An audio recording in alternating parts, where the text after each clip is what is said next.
Let's jump into a wild story. To stop my family pressuring me, I paid $9.99 online for a fake bride. But at the registry office, the clerk gives me a look of pure disgust. You are already married, and you want to register again? Do you not know that is illegal? Walking out of the office, I stare completely blankly at the printed marriage certificate. The girl beside me just sighs. Mr. Ryan, you are already married. Why did you pay to hire me? Then she drops one final line. The deposit is totally non-refundable. She runs off. I just stand there, frozen, absolutely unable to process what just happened. I have never even held a girl's hand.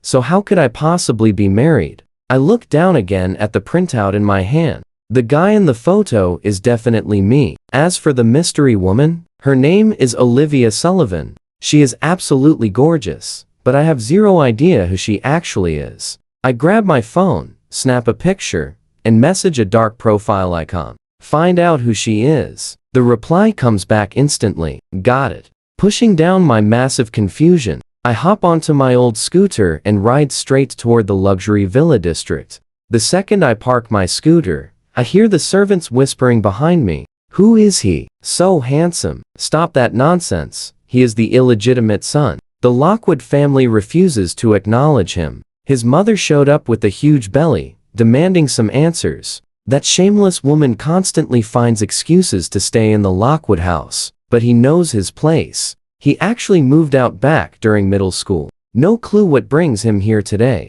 I just frown, pretend I heard nothing, and walk straight into the living room. Now pay attention. Things get dramatic here. My mother Linda immediately drags me upstairs in a huge rush. Come see your brother right now. Oh, right. Did you finally get the marriage certificate? I reply completely flatly. Got it.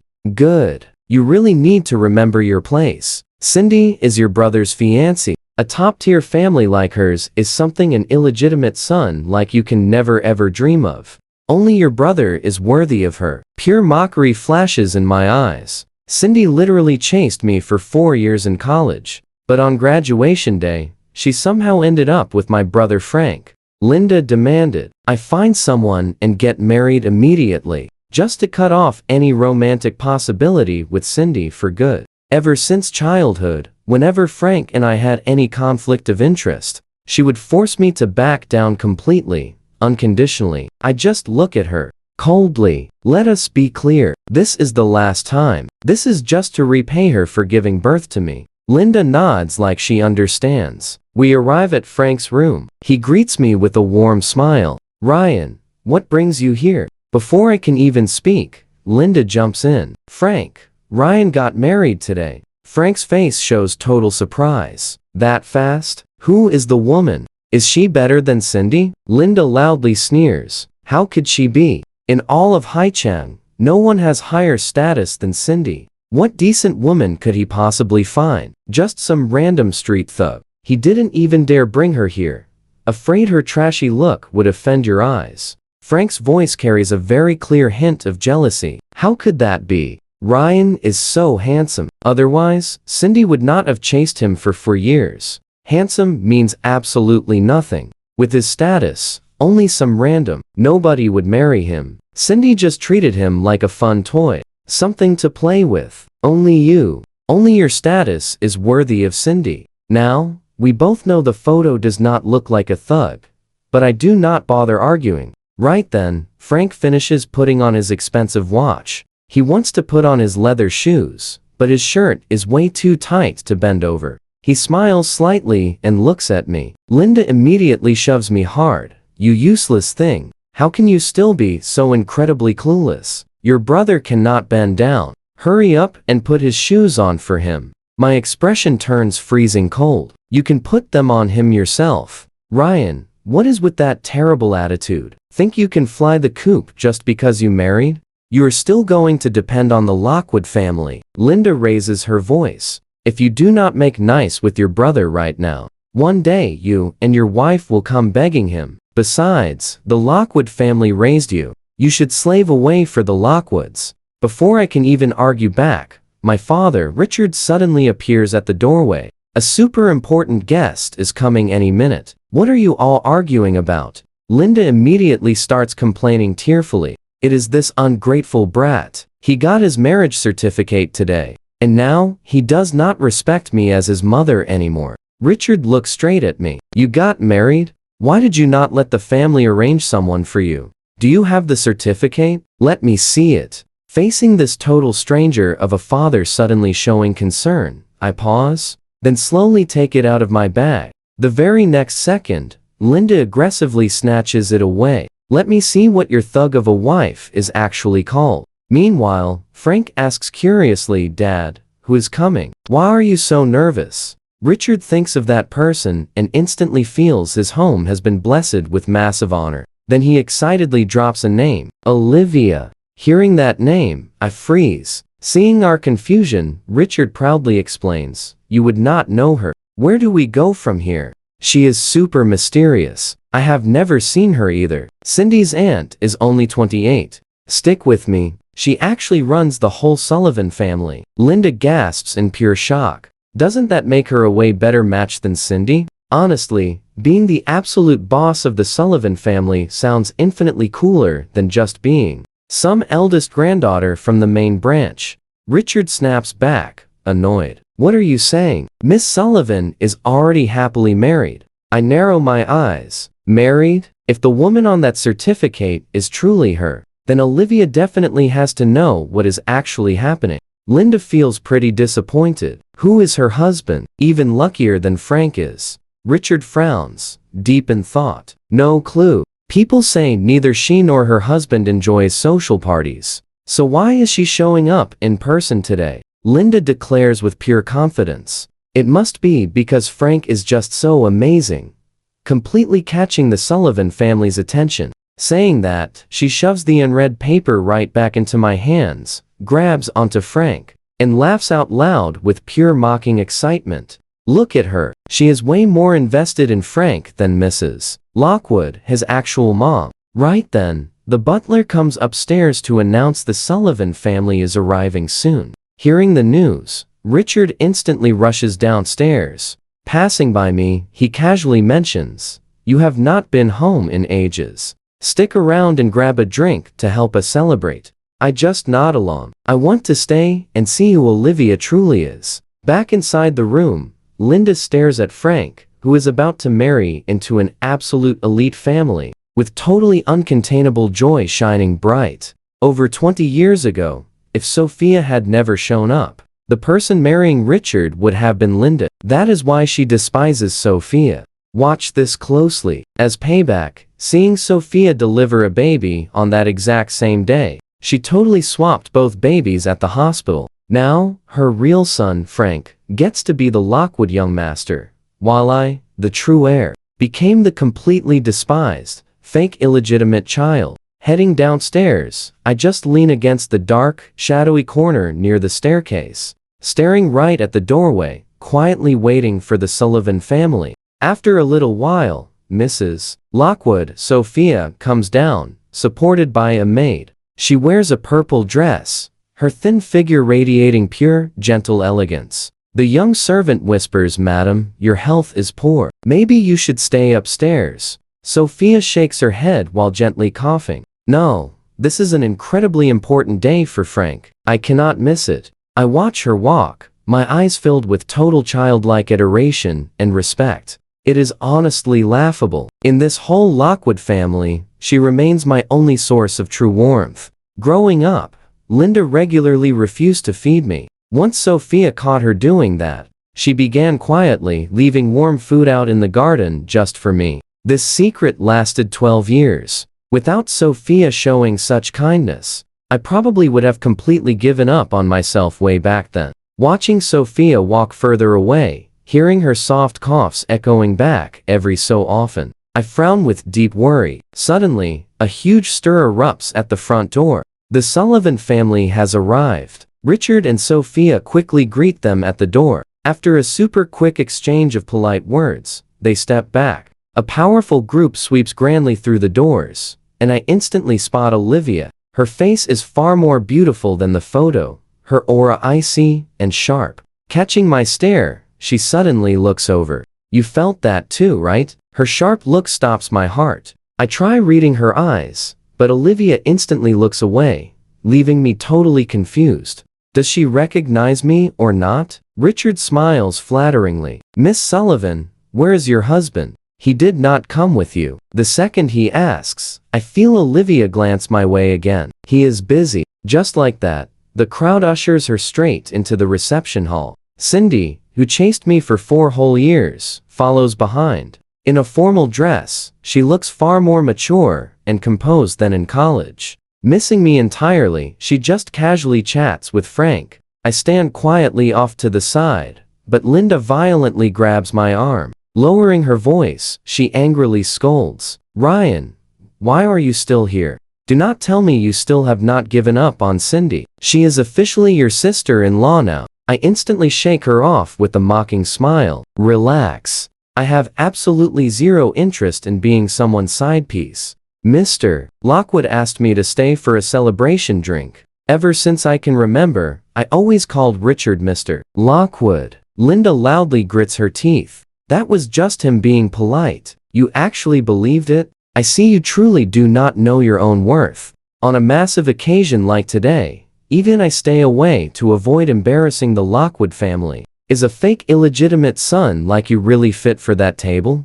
Get out of here right now. I frown with total impatience. Just as I am about to speak, I spot Olivia heading to the balcony for a call. I brush Linda off and turn to follow. As I get closer, Olivia, who is just on the phone, hangs up the call. Then she glares at me with an incredibly icy gaze. My steps falter. Meeting her dangerous look, I curl my lips and try a tentative greeting. Honey. Olivia's eyes remain totally frigid. I stare straight at Olivia, closely watching her reaction. So what do we think? Hearing that word, she just glares with even colder hostility, showing absolute zero emotion. Stick with me, we're diving into a wild mystery. She turns, but I quickly block her path. You don't recognize me? Olivia just glares. Move. Should I know you? Sir, I'm already married. Have some respect. I stand there completely stunned. She genuinely doesn't know me yet. Wait, married? Did the registry office mess up? I have to ask, who's your husband? Her cold reply, none of your business. 4 absolutely freezing words. I quickly pull out my copy of our marriage certificate and slide it right over. Miss Sullivan, this woman right here should be you, right? Olivia spots my name on the document and completely sneers. Mr. Ryan, real certificates aren't expensive at all. If you plan to forge one, at least try to look professional. Boom. Without even looking back at the living room, she marches straight through the little garden and heads right for the parking lot. I sprint after her to explain, but 2 massive bodyguards block me. I yell at her fading silhouette.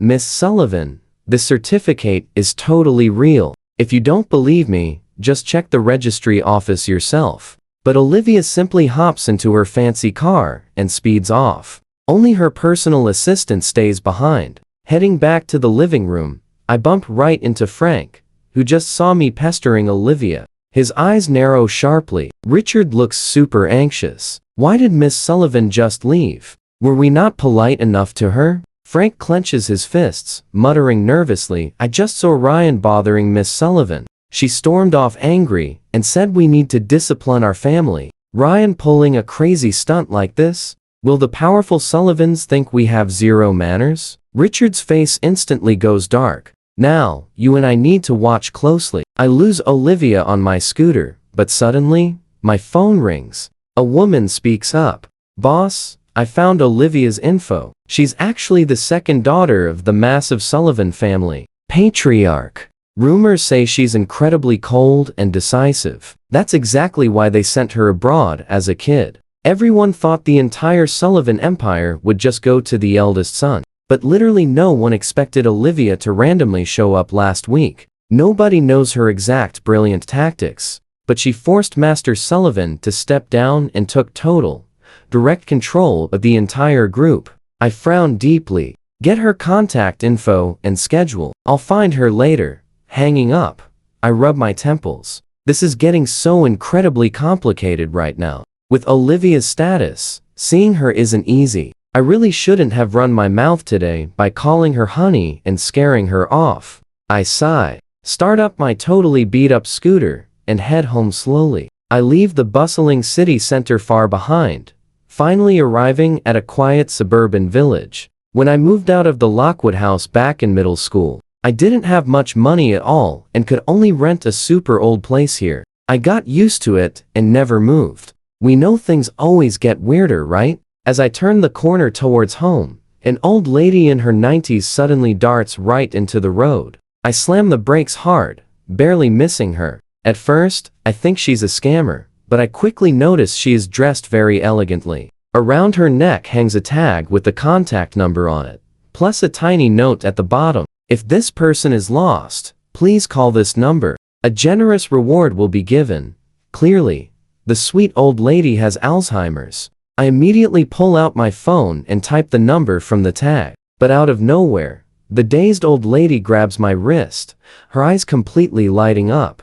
Grandson-in-law. You're my grandson-in-law. My mouth twitches. Single for 22 years. How did I just get another wife today? I find this super amusing and casually ask, Grandma, who is your granddaughter? What is her name? Oh, right. Her name is... Wait, what was it again? The name she just remembered completely slips away the second she tries to say it. The old lady looks anxious, her mouth opening and closing, unable to get the words out. Grandma, don't worry, it's okay if you can't remember. I gently comfort her and dial the number. Meanwhile, on a street not far away, Olivia sits in a luxury car with a totally grim expression. Beside her, her subordinate Liam doesn't even dare to breathe. It's all my fault for not watching her properly. I let old Mrs. Sullivan get lost. Olivia says nothing, mediating pure, cold fury. Old Mrs. Sullivan is usually out of it most of the time. Who could have possibly predicted she'd suddenly improve today, send everyone away, and just sneak out? Reviewing the security footage, they discovered old Mrs. Sullivan had taken a bus to the suburbs by herself. Many streets here don't have cameras installed, so they can only do a massive blanket search. Just then, her phone suddenly rings. Olivia answers immediately, and my calm voice comes through. Hello? Your family's elderly lady is currently right here in my hands. Hearing this, the atmosphere in the car instantly freezes solid. Everyone springs into action. Someone prepares to call the police while Liam starts tracing the call signal. Olivia's sharp eyes narrow, her voice turning completely ice cold. How much do you want? Just kidding. I just wanted to tell you to take better care of the elderly. Then I give her the address and just hang up. 5 minutes later, they arrive at the location, but I'm long gone. There's only a police officer waiting there with the sweet old lady. Olivia asks how she got here, and you and I are gonna love her mysterious answer. I came to find my grandson-in-law. He lives nearby. Olivia pauses. Grandma, there is no grandson. Impossible, I saw him. That cold kid handed me to the cops and vanished. Oh, right. Pass me your phone. Olivia obediently hands her the phone. Let's dive into this wild drama. The sneaky old lady copies a number into her notebook, smiling brightly and speaking with pure joy. Finally, I got his contact info. Early the next morning, I get a sudden call from my university advisor, Professor Walker. Stepping right into his office, I spot Frank and Linda waiting there. Frank and I both attend Heen University. He thinks he is a total genius. To avoid bruising his massive ego, I purposely picked the most obscure major, energy and power engineering. But who knew energy would suddenly become insanely popular? 2 years ago, Frank instantly transferred, becoming my classmate all over again. Frank being here makes total sense. But why is Linda here? Right on cue, Professor Walker speaks up with a really heavy, serious expression. Ryan, your grad school recommendation got completely revoked. Your mom claims your character and background are unsuitable, which instantly disqualifies you. Is there some misunderstanding between you and your mom? Hurry up and apologize. You have a bright future. Do not ruin it over a moment of anger. Professor Walker, his mother is doing this for his own good. Frank slowly turns to me. You completely offended Miss Sullivan. She vowed to make you disappear from Haichen. It takes me a second to realize he means Olivia, but I barely even said a few words to her. Now pay attention here. She did not seem angry yesterday. Frank, on the other hand, is an absolute habitual liar. While my mind races, Frank walks right up. Ryan, Dad bought you a plane ticket. He wants you hiding abroad to lay low. Otherwise, even the Lockwood family cannot protect you. Pure mockery flashes right through my eyes. He is just terrified I will drag the Lockwood family down. Seeing my silence, Frank smugly pulls out a shiny bank card. Worried about surviving abroad? This card has 50,000 yuan on it. It is personal living expenses straight from me. Use it for now. If it is not enough, I will send you my allowance later. The young master of the Lockwood family only has 50,000 yuan? I find it hilarious. Linda suddenly snatches the bank card away. Frank, what are you doing? The Lockwood family buying him a plane ticket is already more than generous. She glares at me. Pack your things and leave the country immediately. I already filed your official withdrawal from school. I look at her coldly. What gives you the right to decide for me? Because I am your mother. Besides, with your garbage grades, you probably cannot even graduate. You might as well go work abroad and make money sooner. Professor Walker simply cannot help but speak up. Ma'am, you have completely misunderstood Ryan during his time at school. Before he finishes, Linda cuts him off. Professor, you do not need to defend him. I know exactly what he is like. He only wants grad school because Frank is going. He should take a good look in the mirror. What does he even amount to? What qualifies him to compare with my Frank? Professor Walker chokes, looking at Frank in pure shock. I remember you never got a grad recommendation and did not take the entrance exam either. Frank smiles humbly. I took the special admission route. When the professor asks for details, he fakes his modesty. Thanks to Dr. Ray, his hydrogen-based clean fuel research succeeded, got a patent, and earned him a doctoral title. You and I know the secret. I am Dr. Ray. Since when did I approve his admission?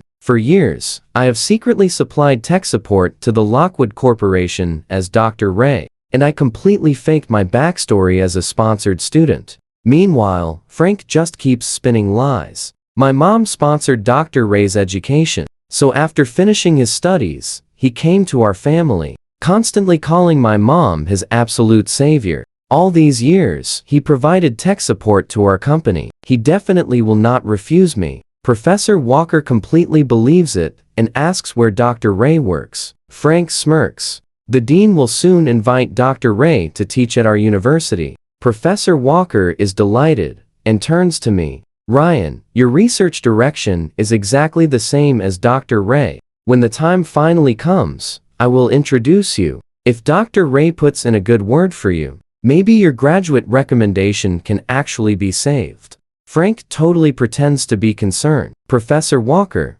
would that actually work? The Sullivan family is the richest in Haicheng. They donate a massive amount of research funding to our school every year.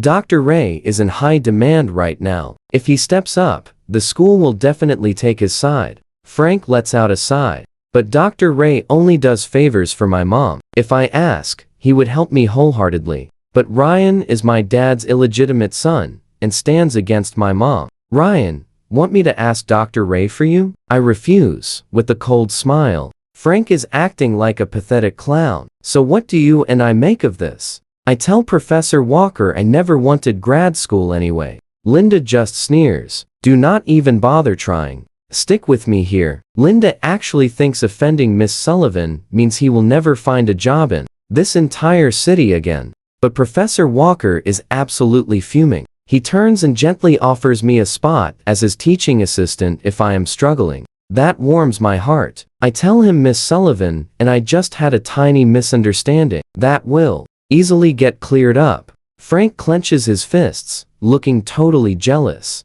He snarks at me, asking if I am seriously going to keep pestering Miss Sullivan. She is married, so my actions are completely inappropriate. Linda absolutely loses it and suddenly slaps me hard across the face. I stare back in pure disbelief, shocked. She hit me right in front of the professor. Zero guilt on her face. Linda points right at me, screaming that after all these years away, I have clearly forgotten our family rules.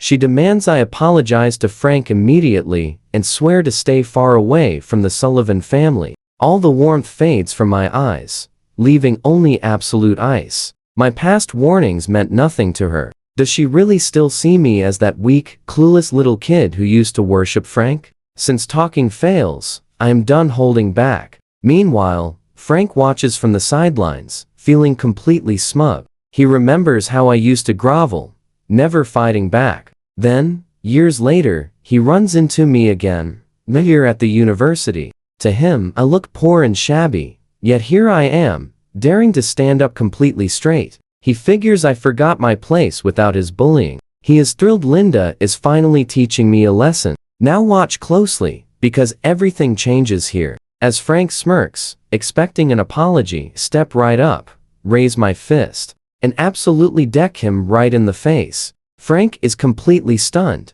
head spinning. Linda rushes over, screaming, "How dare I strike her golden boy?" I whip my head around, radiating pure terror. Linda freezes, shocked by my expression. She panics, asking what I am going to do, calling me an ungrateful brat. She asks if I plan to hurt my own mother. My voice drops, icy, slow, and totally deliberate. I tell her she was never a mother to me, so stay entirely out of my life from now on. If she ever tries anything again, Frank will pay double the price. I look away and bow deeply to Professor Walker, thanking him for 4 great years. I promise to return the second I resolve this whole mess. I turn and walk away without a single ounce of hesitation. It takes Linda a long time to snap back to reality after I vanish. The exact second I step outside, Jenny calls me up with big news. "Boss, I finally figured it out." She knows exactly why Olivia claims to be married, but still ignores me completely. The Sullivan family looks flawless, but a clan that massive has suffered some absolutely brutal internal power struggles lately. The head of the family heavily favors the eldest son, planning to hand the entire empire to that main branch. Olivia, being the youngest, always got pushed down. Years ago, the boss even tried forcing her into terrible arranged marriages with some super shady guys. That caused absolute chaos until Olivia dropped a bomb, announcing she had already secretly married some random guy from a completely normal background. You and I both know who that husband is, right? But here is the wild part. This mysterious guy has never shown his face or attended a single Sullivan banquet. So, putting the pieces together, there is only one logical truth. Jenny deliberately drags out her words, totally loving the suspense. But before she finishes, I already know. I just ask for Olivia's schedule and contact info. Jenny pauses, suddenly sounding super embarrassed. She has the schedule, but the private number is a dead end. I tell her not to stress. I will just go corner my wife in person. Someone at Olivia's elite level keeps their digits on lock. So hitting a wall there is totally normal. Jenny gets super gossipy, warning me about the heavy bodyguard detail. She asks if I am going in loud or keeping it stealthy. A sly smile curls on my face. Cut to the Sullivan Group entrance, where I am casually adjusting my fake delivery uniform. I stroll right in with a box, telling the desk I have a delivery for Miss Sullivan. I insist. It needs her personal signature. The receptionist makes a call, and boom, I am taking the VIP elevator to the 88th floor. Stepping off that elevator, the massive luxury view is breathtaking. A whole floor of secretaries, over 100 people grinding away up here, all dedicated to serving just one boss, Olivia. I smoothly follow the assistant, who greets me, finally arriving at the massive CEO office and giving it a knock. A nice voice calls out for me to enter, but right as I think I'm finally reuniting with Olivia, someone blocks my path. Hold it. Liam frowns, sizing me up. His expression darkens as he aggressively demands to know why I am here. He remembers me bothering Olivia yesterday. And trust me, you're going to want to see what happens next. Alright, stick with me here. Today our guy pushes his luck big time. Wearing a delivery uniform just to bother her, the guy instantly waves over 2 massive bodyguards. What is happening? You guys do not even check IDs anymore? Now, any total. Nobody can reach the top floor? Throw this guy out immediately. Wait. What is that supposed to mean? Does the Sullivan Group actually look down on delivery workers? Liam just sneers. You really know how to play the victim here. We totally respect every profession. But are you even a real delivery guy? Where is your official ID? The exact second Liam says this, a work badge is shoved right into his face. His smug expression completely stiffens. You did not just register today, did you? The official ID flips open, revealing the old registration date. Liam is absolutely stunned. 8 years ago, you actually delivered packages while going through school? Is that against the rules? Our hero asks in a super lazy tone. He calls out loudly toward the heavy door. Miss Sullivan, can you finally cooperate with my work now? A surprisingly pleasant voice answers back. Let him inside. He shoots Liam a super provocative smirk. Just as the guy is about to literally explode, our hero calmly strolls right past him. Olivia sits in a minimalist luxury office, making the entire space feel completely devoid of any real warmth. After signing the final document, Olivia finally looks up, her bright eyes showing absolutely zero emotion. He confidently points right at the delivery slip. Miss Sullivan, please sign right here. Her cold gaze lingers on him for a quiet second. Then she grabs her fancy pen to sign. Suddenly, he drops a huge bomb. Now pay attention here. Are you even really married? Her pen completely freezes. That freezing gaze locks right onto him. He knows he guessed right. At the official registry office, all personal info must be filled by hand, so making a mistake is literally impossible. Olivia claims she is married, yet does not even recognize him. Combined with Jenny and her investigation, the only truth is that Olivia invented a totally fake husband just to stop her family from nagging. She never visited the registry office, so she has zero clue they are actually married. He speaks earnestly. Miss Sullivan, this sounds totally absurd, but we are genuinely married. Olivia slowly straightens up, a tiny flicker of cold amusement showing on her face. Mr. Ryan, do not waste your effort. Even if I was single, I would never marry you just to spite Cindy. He looks completely stunned. So she actually knows about his past with Cindy and thinks he wants revenge? No wonder she refuses to believe a single word he says. He quickly explains, I am not looking for you because of Cindy. I just want a divorce. I do not care about your little romantic drama. Olivia instantly cuts him off. She signs the slip with rapid strokes and shoves it right back into his hands. Do not ever bother me again, or I will get nasty. Hearing this threat, our hero gets heated too. Have you not already gotten pretty nasty? You announced you would make me disappear from Hai-chan. Olivia frowns hard. When did I? Before she can finish speaking, her fancy phone suddenly rings.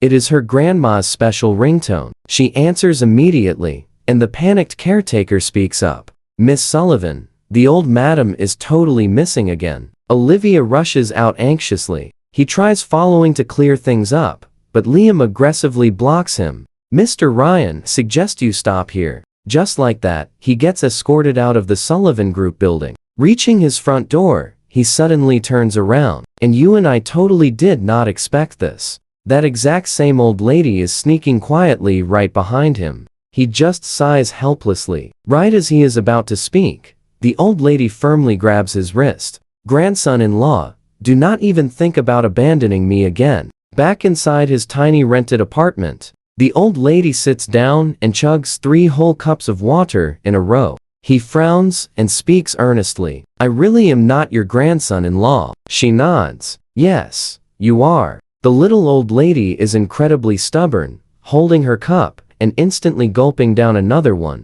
He knows he cannot possibly reason with her today. He pulls out his phone and dials that exact same number from earlier. It gets answered on the very first ring. Hello? The woman's sharp voice sounds vaguely familiar. Right as he is about to speak, the sneaky old lady suddenly snatches the phone away. Meanwhile, Olivia is leading a massive search party nearby. Her face stays totally composed, but inside she is incredibly anxious. Grandma does not just have Alzheimer's disease. At 87 years old, her fragile organs have already started failing. Her life could literally be in danger at any single moment. The absolute instant her phone rings, she answers it, and Grandma's shockingly energetic voice comes bursting through. "You naughty girl, do not come pick me up. I'm hanging with my grandson-in-law." The number actually belongs to that young man from before. So Grandma is with him again. Olivia asks with a super dark face, "Where are you?" "Not telling. You think I cannot find you just because you will not say? Do not come looking for me, and do not send anyone to track me." Olivia frustratedly scratches her head, covers the receiver, and quietly asks their family doctor, "Can we forcibly bring my grandma back in her current condition?" The serious doctor shakes his head and whispers back, "Old Mrs. Sullivan cannot be agitated right now. It is honestly best to just go along with her wishes. That young man honestly does not seem like a bad person." Olivia looks totally helpless and gently coaxes into the phone. "Grandma, I still need to bring your medicine." "No need. I already have it with me, so do not worry. Wait while I bring your grandson-in-law home." She suddenly hangs up. "Trust me, you and I absolutely must see what happens next. Stick with me here, because this gets wild." She hands the phone back, looking totally smug. "Grandson-in-law secured." I am just standing there, completely lost. Seriously, what kind of crazy family just dumps an old lady with a total stranger? Before I can even call back, a WhatsApp notification pops up. Someone is trying to add me using my number. The note simply reads, "Granddaughter of the elderly lady." I accept the request, and the granddaughter immediately drops a message. "Please take care of my grandmother for a bit. Her health has been poor. She cannot handle any stress." I just scoff, typing out a super cold reply. Not convenient. I am not running a charity here. But before I hit send, a noise from the kitchen stops me. I sprint over and see her boiling an egg. I try to play it cool. "Hungry? You need more than an egg." Her wrinkled face just lights up with a soft smile. "Grandson-in-law, put this warm egg on your cheek to bring down the swelling." I freeze completely. I had not even noticed it myself. Getting hit by my own mother earlier really stung. I acted tough, but honestly, I had built this freezing wall around myself all day, just pushing the world away. But her gentle words completely melt the ice, bringing real warmth back into my eyes. I glance down at my phone again, and the granddaughter's chat bubble suddenly flashes orange. A 300,000 yuan transfer drops into my account. The note says, "1 week's living expenses. If you need more, tell me." I stare at my rude unfinished text, delete it, and reply, "Fine." Seriously, why am I even getting wrapped up in this mess? Now watch closely, because the plot thickens. Over at the Lockwood mansion, Frank is sporting a huge swollen cheek. That fist mark is super obvious. Linda looks down, fuming. "That brat. He is clearly just jealous you are marrying Cindy. Once your dad returns, I will make sure he punishes Ryan big time." Right then, Sophia slowly walks downstairs, looking incredibly weak, but sounding totally firm. She defends him. "Ryan is absolutely not that kind of person. You definitely did something to provoke him first." Seeing her reaction, Frank grits his teeth and pivots.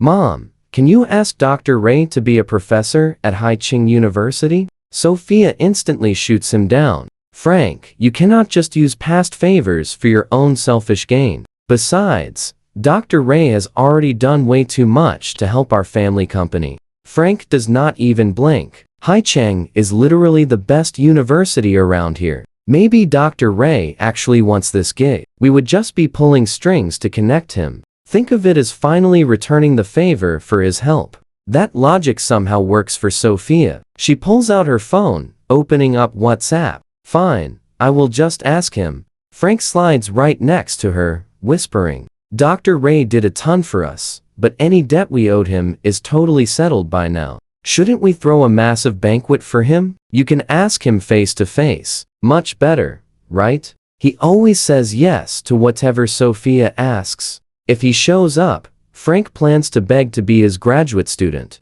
And surely, the legendary Dr. Ray will not say no. Sophia completely falls for it. She sends a quick text to Dr. Ray. "Hey, do you have some time to drop by and visit us? Let's pause for a second. When I see that message, my heart drops instantly. Why would Sophia reach out for a meeting now? Did her condition get worse? Remembering her nasty cough, pure panic hits me. I shoot up from my chair, ready to sprint over. Yes, I am on my way. But right before I bolt out the door, my phone buzzes with another text. No, not right now. I'm working overtime this Saturday. Just wanted to grab a casual dinner together. I let out a breath. My panic totally messed with my head. Flashing back 10 years to when the Lockwoods literally threw me out. A super bitter smile sneaks onto my face. After a decade, it is finally time to meet. I type back, no, I should be the one treating you. Saturday at 6 p.m. See you then. I drop a restaurant pin. Closing Sophia's chat, I see Olivia sent a bunch of detailed rules on exactly how to take care of her grandma. I sneak into the spare bedroom and record a quick video to send her. Meanwhile, parked secretly on a nearby street, 2 fully loaded luxury vans are waiting. Olivia is chilling in the back, typing away on her laptop, when a notification pings. She grabs her phone, and for once, her totally frozen ice queen expression actually cracks with pure surprise. Her personal doctor panics. Did something bad happen to old Mrs. Sullivan? Olivia just presses her lips tight and shoves the screen toward him. The video shows Mrs. Sullivan on a tiny floral bedsheet, completely knocked out. And it is only 9 p.m. Usually, they throw a party if she sleeps by 1 in the morning. The doctor is absolutely stunned. Wait, the old lady? She is acting totally different around this mysterious guy. If he keeps watching her, she might actually make a full recovery. Olivia stares hard, gears turning in her head. Bright and early the next morning, she sends me a text. As we chat, it feels surprisingly natural. So, what do you and I make of this? She suddenly asks to visit Grandma tonight.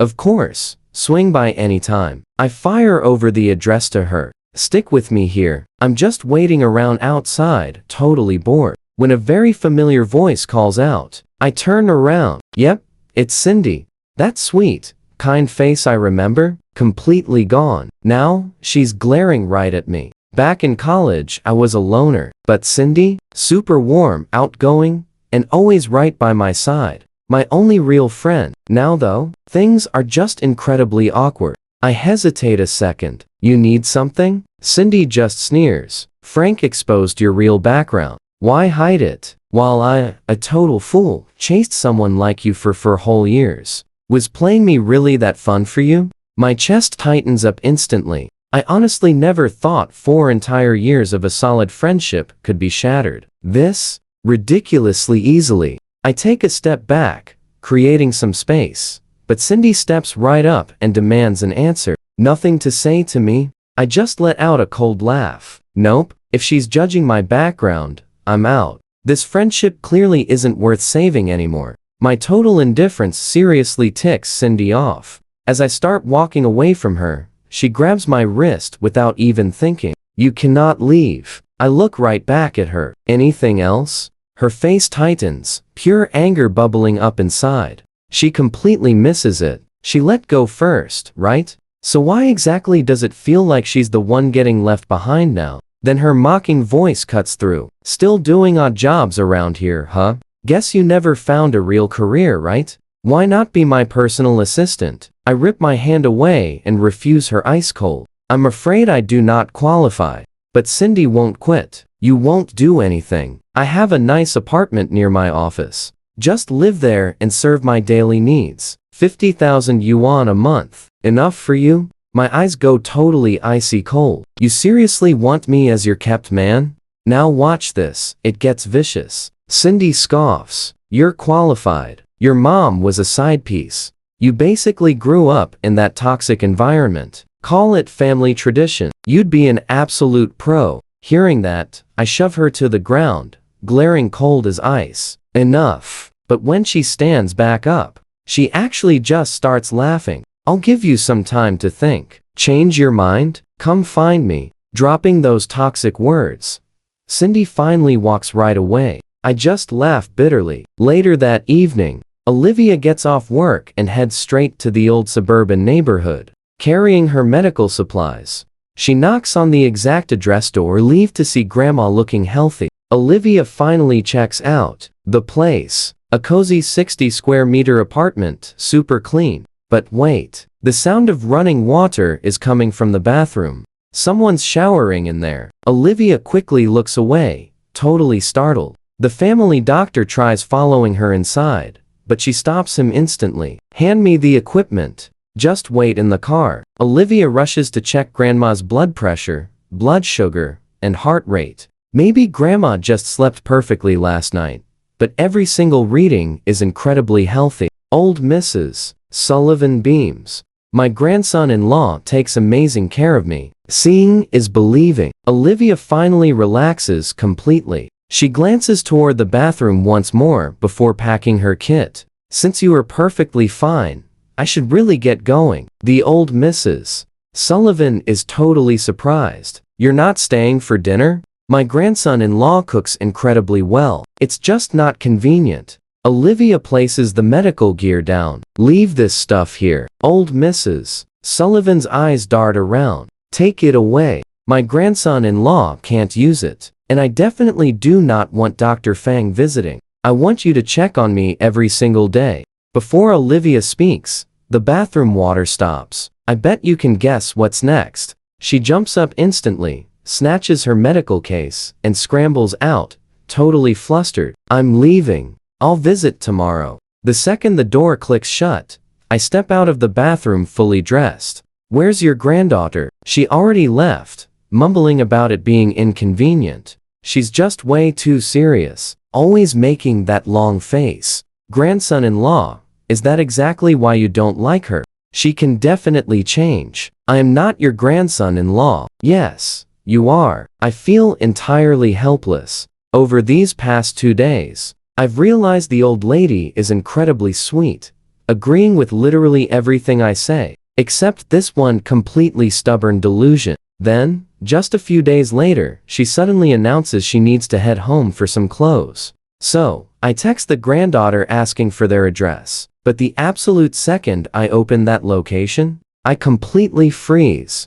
Estate number 1. Wait, isn't this the Sullivan family compound? The most famous, ridiculously wealthy district in Haichang. I honestly thought she lived in a tiny, normal villa. I never imagined she belonged to the elite Sullivans. But once we finally arrive, I stare up at this massive, imposing black gate with antique carvings. I ask her super hesitantly, Grandma, is this your real home? The little old lady looks sleepy, her eyes totally blank. Grandson-in-law, I really cannot remember. Feeling helpless, I text the granddaughter. She replies instantly, wait there, I'll be right over. Soon, a luxury car stops. Frank and Linda rush out the back. Trust me, you and I will want to see what happens next.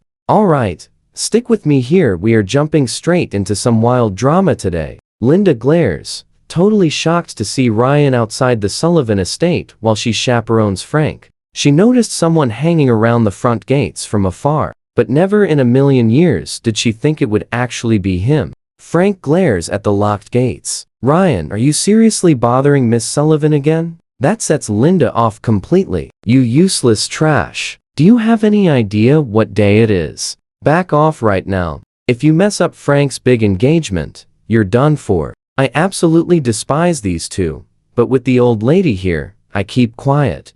I swallow my anger and explain smoothly. I'm just walking this sweet grandma home. We got lost. Frank snaps back. Is this your broke wife's grandma? No way, she lives in a luxury area like this. And why not? Linda instantly starts hurling insults. Stop pretending your totally poor wife has family in these estates. She glares at the poor grandma. Hey, old bat, which exact villa do you claim to live in? I frown, ready to defend her. But the grandma suddenly stands tall. I remember now. I live right here. Grandson, let us go inside together. She grabs my hand, marching toward the Sullivan mansion. The entrance is still 100 meters out, but we barely take 2 steps before Frank yells. Ryan, you made up all these pathetic excuses just to use this random lady as a shield to sneak inside. I freeze in my tracks, staring intensely at the massive Sullivan estate ahead. Seeing this huge entrance earlier, I had my doubts. But I just cannot connect the sweet granddaughter from WhatsApp with the absolutely ruthless, icy Olivia Sullivan. Maybe the sweet old lady is just mistaken. Now, pay close attention here. Before I can check, Linda fiercely charges forward, grabbing for the grandma. I won't let you cause trouble. I'm completely shocked. I instantly shield the grandma with one hand, grabbing Linda and shoving her back with absolute force. What is your problem? Linda stumbles back, catching her balance before screaming in absolute fury. You ungrateful brat. How dare you lay hands on your own mother for this old woman? I'm calling the cops. I completely ignore her, checking on the poor grandma. She has never been yelled at like this before. Just as I feared, she is trembling with intense anger, clutching her chest tightly as her body shakes uncontrollably. I rush to support her, instantly grabbing the emergency heart pills from her pocket. But it is empty. Panic hits me. She is incredibly fragile. Manual CPR is a massive risk right now. We desperately need medication. I immediately snap my eyes toward the gates. The Sullivans have to have medicine inside. Even if she is not family, she is a guest here. They wouldn't just leave her to suffer. I lift her up, but Frank violently grabs my arm. Ryan, stop this. The Sullivans will never let you inside. He glares at the grandma, a truly sinister glint in his eyes. I am seriously about to lose my absolute mind. Pure rage takes over. I kick him down, but instantly, someone tightly grabs my leg. Linda sits there, shamelessly clinging to my leg with everything she has. I'm shaking with absolute fury, holding the fragile grandma. I cannot easily break free right now. Suddenly, a sleek black car slowly rolls up. Olivia steps out, demanding sharply, "What are you all doing?" Frank instantly grovels. "Miss Sullivan, it is Ryan. He insisted on bringing a dangerously sick person to your estate to pull a scam.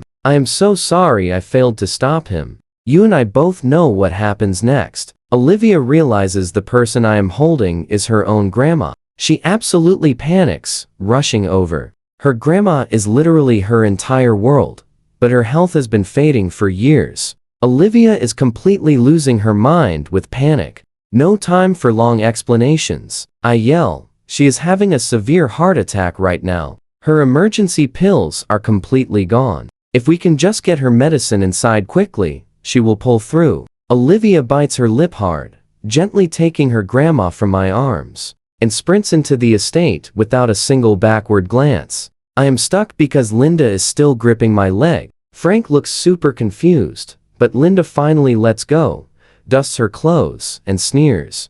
So, that is his grand master plan, using that sick old woman just to crash the Sullivan gates. Right then, the doors open, and Cindy steps out. Frank immediately turns sickeningly sweet. "Cindy, you should have waited in the lot. Why come to the gate?" Cindy fakes a sweet smile. "I worried you'd get lost on your first visit." Then she glares right at me, her fake sweetness instantly shifting to pure, icy malice. "Ryan, are you here because you finally changed your mind?" I stay completely silent. "If you actually changed your mind, you could have just called me. Who permitted you to come here? Can a pathetic, illegitimate son like you even deserve to step inside?"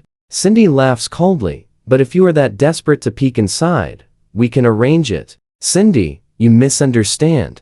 Trust me, you and I are going to love this." Frank interrupts. "Ryan is waiting for a sick old lady that Miss Sullivan just carried inside. Stick with me here." Cindy's eyes turn red. She is furious. "What wife? Who is she?" I give her a playful smirk. "My wife is none of your business, Cindy."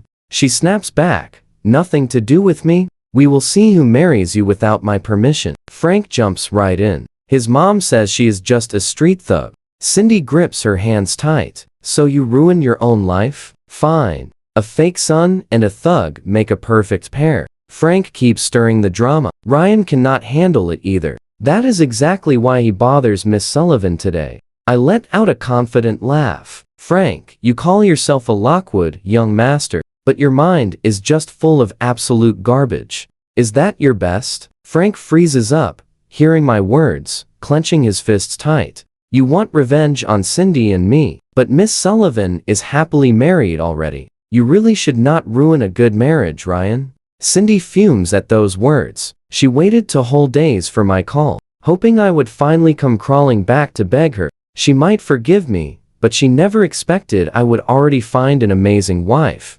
Realizing the truth, her anger explodes. I knew it. Why else did her grandma randomly collapse right by my house? You actually came here for my aunt. Ryan, you are incredibly shameless. She is livid. She points right at me, shouting to the guard, "Look closely at this guy. He is never allowed inside the Sullivan estate ever again. Now watch what happens." Frank smirks, feeling victorious. Looks like Cindy still has all the power here, right? Well, let us find out. Suddenly, the main Sullivan family butler marches right through the gate, his sharp gaze scanning over everybody. Then he walks right to me. "Mr. Ryan, Miss Sullivan warmly invites you inside." Everyone stares, shocked. I look up at the guard with a cheerful smirk. "So, can I go in?" The guard nervously checks Cindy, then immediately opens the heavy gate for me without hesitation. He definitely knows who actually runs this powerful family. Once we walk inside, Cindy and Frank tag along. Linda glares fiercely. "Miss Sullivan probably just wants you to take your sweet grandmother home. Grab her and leave fast. Do not dare get your dirty shoes on this carpet." With that said, our whole group walks right into the living room. They spot old Mrs. Sullivan resting happily in the main sofa seat. The sweet old lady glares hard. "You mean woman, who are you calling animals?" She wears gorgeous rich clothes now, though looking slightly tired. Olivia sits proudly beside her. Linda just stands there completely frozen in shock. Frank feels his legs go completely weak, almost falling. Cindy grabs him quickly. "What is wrong with you?" Frank is visibly shaking now. He suddenly forces out a fake laugh. "Ryan, why lie? You said Mrs. Sullivan was your wife's grandma, making us all accidentally disrespect her today." Instantly, I feel everyone glaring suspiciously right at me. Linda jumps in. "You knew she has memory issues, yet you boldly tricked her. Just who do you think this powerful Sullivan family really is? Are you seeing this? Kneel down." She is literally trying to pin her huge mistake on me. Then Frank gets away clean. Super clever trick. Crash. Suddenly, a fancy teacup flies right across the room,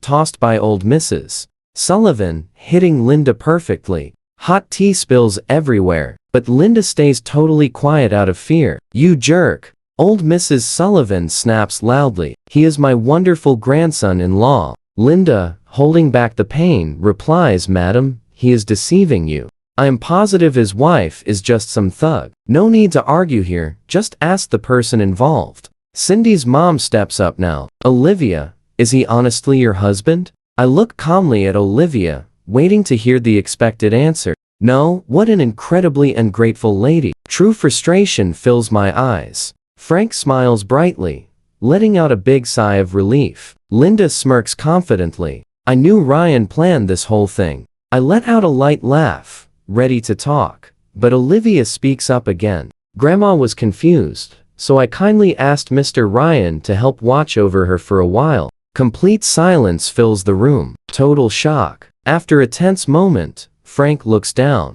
"So that is the truth. Ryan, why keep it secret? If you explained this earlier, none of this confusion happens." "Mr. Frank." Olivia leans back comfortably, looking totally relaxed, but her voice carries some really intense boss energy. "Now, hiding behind others and dodging blame when things break. Is this how your Lockwood family trains its youth?" Then, old Mrs. Sullivan hears this and instantly fumes with energy. "Do you think I am foolish and cannot see your little games? Messing up without guilt and blaming everyone else around you. Both of you are just completely shameless." The fierce old lady stares straight at Cindy. "Cancel that engagement immediately. I refuse to accept your husband." Frank literally starts shaking. The fancy marriage he worked so incredibly hard for cannot just end. And that is where we leave it. He turns to Cindy, but she is just staring at me, totally shocked by my marriage. "Stick with me here. You are about to watch some epic drama unfold." Frank clenches his fists and walks up to Cindy. "It is my fault," he admits, "but I will still introduce you to my contact. Cindy quickly snaps back to reality. Frank still needs to introduce Dr. Ray to her. In the new energy field, Dr. Ray is a top legend. She quickly turns to old Mrs. and speaks. Mrs. Sullivan, please. Frank was just being foolish. Please forgive him. Besides, both of our families have already exchanged betrothal gifts. Canceling this engagement would look terrible. Old Mrs. Sullivan just gives her a very long, piercing look. Whatever happens, ultimately, Cindy's parents must decide her future anyway. She absolutely refuses to get involved any further, but then Cindy's own mother suddenly smiles. Grandma, did you somehow forget the engagement gift? Hearing this, old Mrs. Sullivan lowers her eyes. I will transfer $180,000 to Cindy. Her mother freezes. But didn't you promise to give the young couple 2% of the shares? You were worried they would be tight on money. If you wonder who the absolute richest person in the Sullivan family is, it is definitely old Mrs. Sullivan. She hails from an elite capital family with a massive dowry, and she alone controls 20% of the entire Sullivan family shares. Cindy's mother had secretly planned to squeeze a massive fortune from her through this exact marriage. Everything was perfectly agreed upon, but old Mrs. Sullivan totally changed her mind at the last minute. The old Mrs. gives her a half smile. Now pay attention here. I dislike her husband, so no deal. Frank turns completely pale, feeling absolutely humiliated while standing around so many Sullivan family servants. Gossip will definitely spread fast. Soon all of Haichang will know old Mrs. Sullivan totally rejected him. Elite families value reputation above everything, and old Mrs. Sullivan just stomped his pride right into the dirt. But old Mrs. Sullivan literally does not care about that. After speaking her mind, she pulls me along, dragging Olivia right toward her private courtyard. Then she cleverly makes an excuse to leave, demanding Olivia take amazing care of her grandson-in-law before quickly hurrying away with her own people. In the blink of an eye, only Olivia and I remain completely alone in the quiet courtyard. Under the dark night sky, we stand together. Just as I hesitate about how to start, Olivia suddenly glares at me with hidden disdain. You have terrible luck. Not wanting to lose, I stare back at her with equal seriousness. Silly girl. Olivia's face darkens. She never expected that I successfully charmed Grandma into revealing this, practically confirming my motives are totally impure. Grandma latching onto him might just be an accident, without any schemes. But this young man kindly taking her in?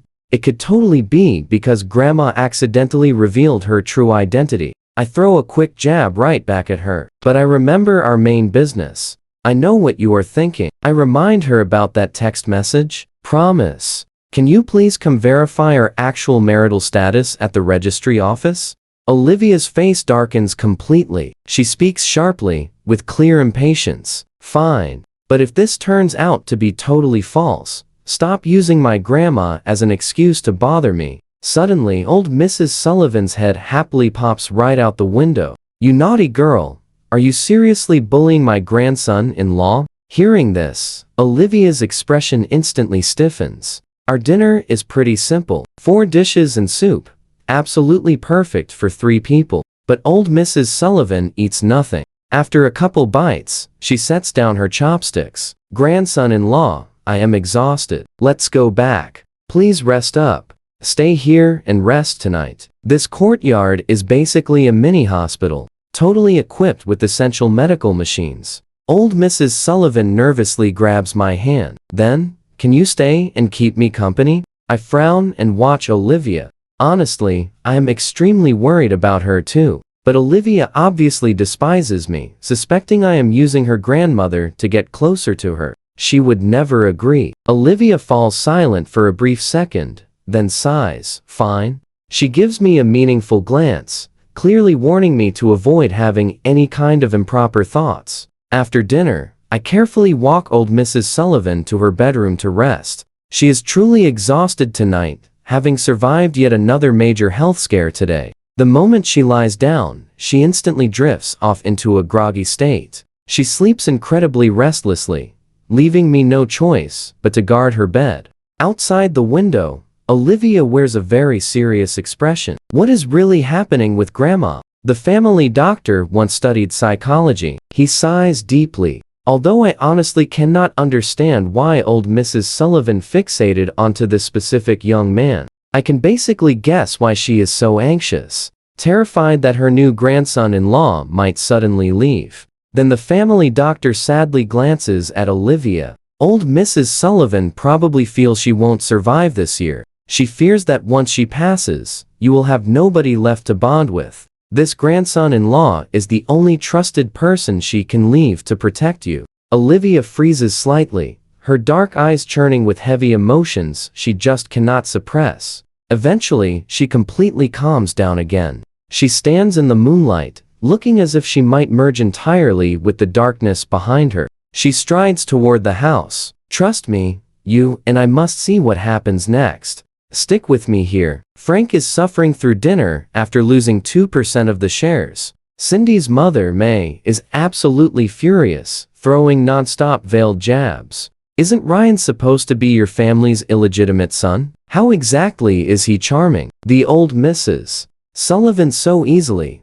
while you completely fail? Frank just lowers his head, apologizing. Auntie May, I'm simply not as sweet-tongued as Ryan when it comes to flattery. May sneers coldly. I do not care what method you use. You better get those 2% shares back, or forget about marrying into the Sullivan family. Frank swallows his heavy frustration. He finally finishes his dinner, absolutely relieved to finally take his leave. But right before he escapes, Olivia returns. The exact moment she walks in, overwhelming pressure immediately fills the entire room. Her sharp gaze sweeps over that lavish dinner, and her expression instantly grows even darker. Grandma ate nothing tonight, yet you are all enjoying yourselves. May catches her fierce look, and does not dare speak. Cindy's dad, Eric, frowns. Olivia, what brings you here? But Olivia totally ignores her elder brother, slowly turning her intense gaze toward Frank.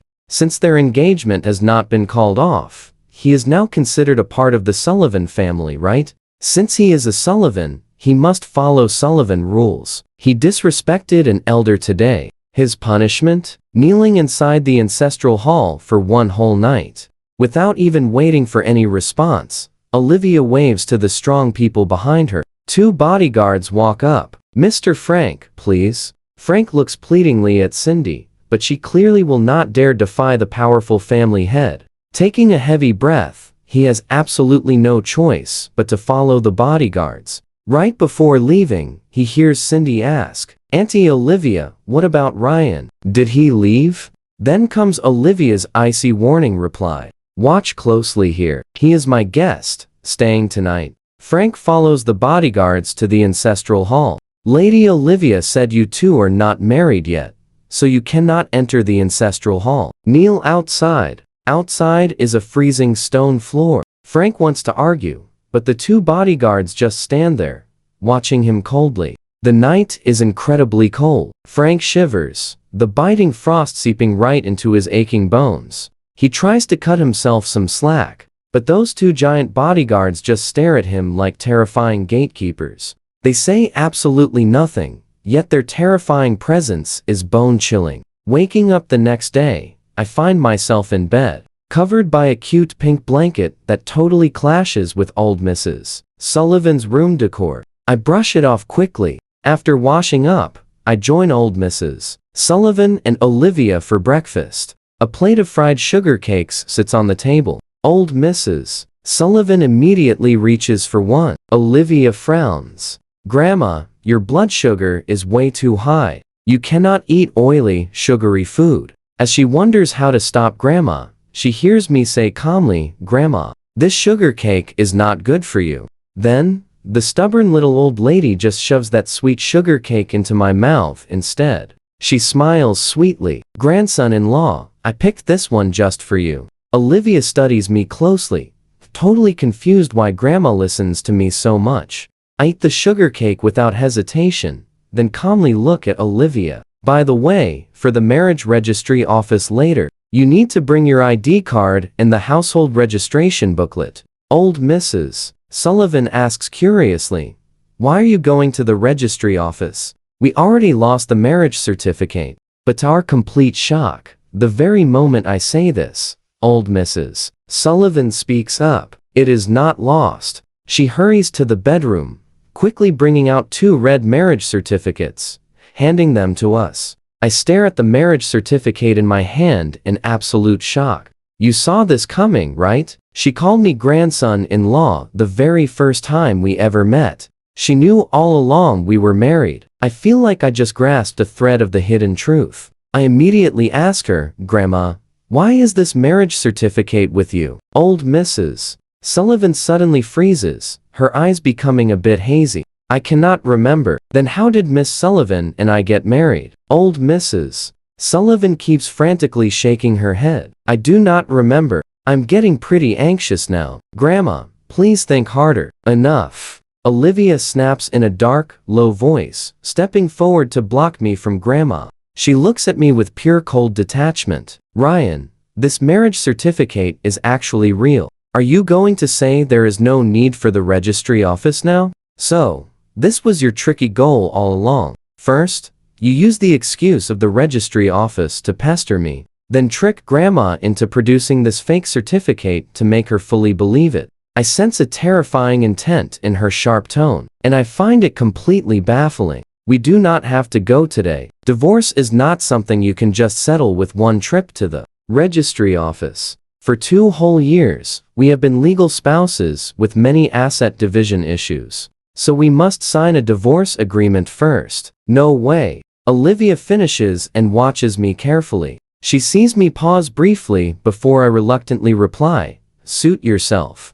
So what do you and I think? Is his acting amazing? Or is this real? Olivia feels totally uncertain. Let's dive in. She grabs the marriage paper and leaves. First, meet me in the parking lot. I flash a warm smile at old Mrs. Sullivan. Reaching the parking lot, I spot Linda holding up a completely pale-faced Frank.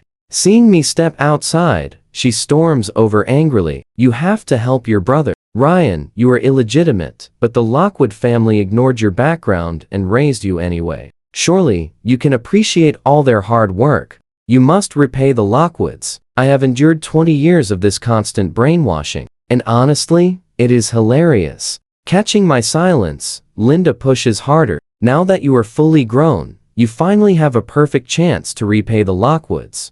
Ryan, doesn't old Mrs. Sullivan listen to whatever you say? Tell her to give those 2% shares to your brother. I laugh out loud. I'm just some lowly illegitimate son. Why would old Mrs. Sullivan ever listen to me? Linda completely freezes, wanting to argue, but I already strolled past her, heading straight for Olivia's car. The car speeds to the marriage registry office. The second it parks, Liam sprints over in panic. Boss, the driver claimed you drove off alone. I panicked and tracked your live location. Is everything okay? Olivia stays completely silent. Why are you even here? Liam wonders internally. Has Ryan actually annoyed the boss into full paranoia? Boss, do not worry about a thing. Like I promised, he will never bother you again, or I will live stream eating garbage. I chill in the back seat, speaking very lazily. What live stream channel? Liam completely freezes up. Just like that, our trio casually walks into the service hall. Liam instantly takes the lead. Hello there, I need to ask. Can someone get married without actually being physically present? Watch closely now. Absolutely not, the clerk replies. Liam glares at me mockingly. Hear that? You made a fake certificate. I am calling the cops right now to report your forgery and harassment. Surprisingly, Olivia casually hands over the certificate. Please verify if this marriage certificate is real or not. After checking the system, the clerk quickly answers. This document is absolutely genuine. Impossible. Did you enter the data incorrectly? Liam yells, nonsense. Marriage is extremely serious. Both registering parties must have their identities strictly verified and then sign official declaration forms. I immediately jump in. Can we see our declaration forms? Olivia nods in agreement. Please bring out those forms. The clerk sighs and stands up. You two really act like a married couple. Fine. I will grab them for you. Moments later, 2 official registration papers hit the desk. I check the handwriting. Wow, it actually is mine. Liam leans forward and loudly gasps. Boss, that actually is your handwriting. Olivia stays completely silent. I face the clerk. Excuse me, can we watch the security footage from our registration day? Apologies, we only save videos for 6 months. The clerk desperately tries to reassure us. Our system has 0 errors. Both people absolutely must be physically present to get this official document. The 3 of us stumble out of the registry office. Liam looks incredibly confused. Boss, what is our next move? Olivia's gaze darkens while I raise one eyebrow. Divorce. We suddenly say it in unison again. Liam freezes in shock, then asks, if you get divorced now, didn't you discuss the terms first? My lawyer will call you. Talk to my lawyer. Olivia and I speak together for the 3rd straight time. I just laugh and propose. How about this? We each let our personal lawyers draft an agreement. We review them first, and if any issues pop up, the lawyers can negotiate. Liam scoffs. Someone like you can actually afford a lawyer? Surprisingly, Olivia nods in agreement. I completely ignore Liam and grab my phone. Miss Sullivan, us connect on WhatsApp, so staying in touch is way easier. Olivia shoots me a very intense glare, then pulls up her quick response code.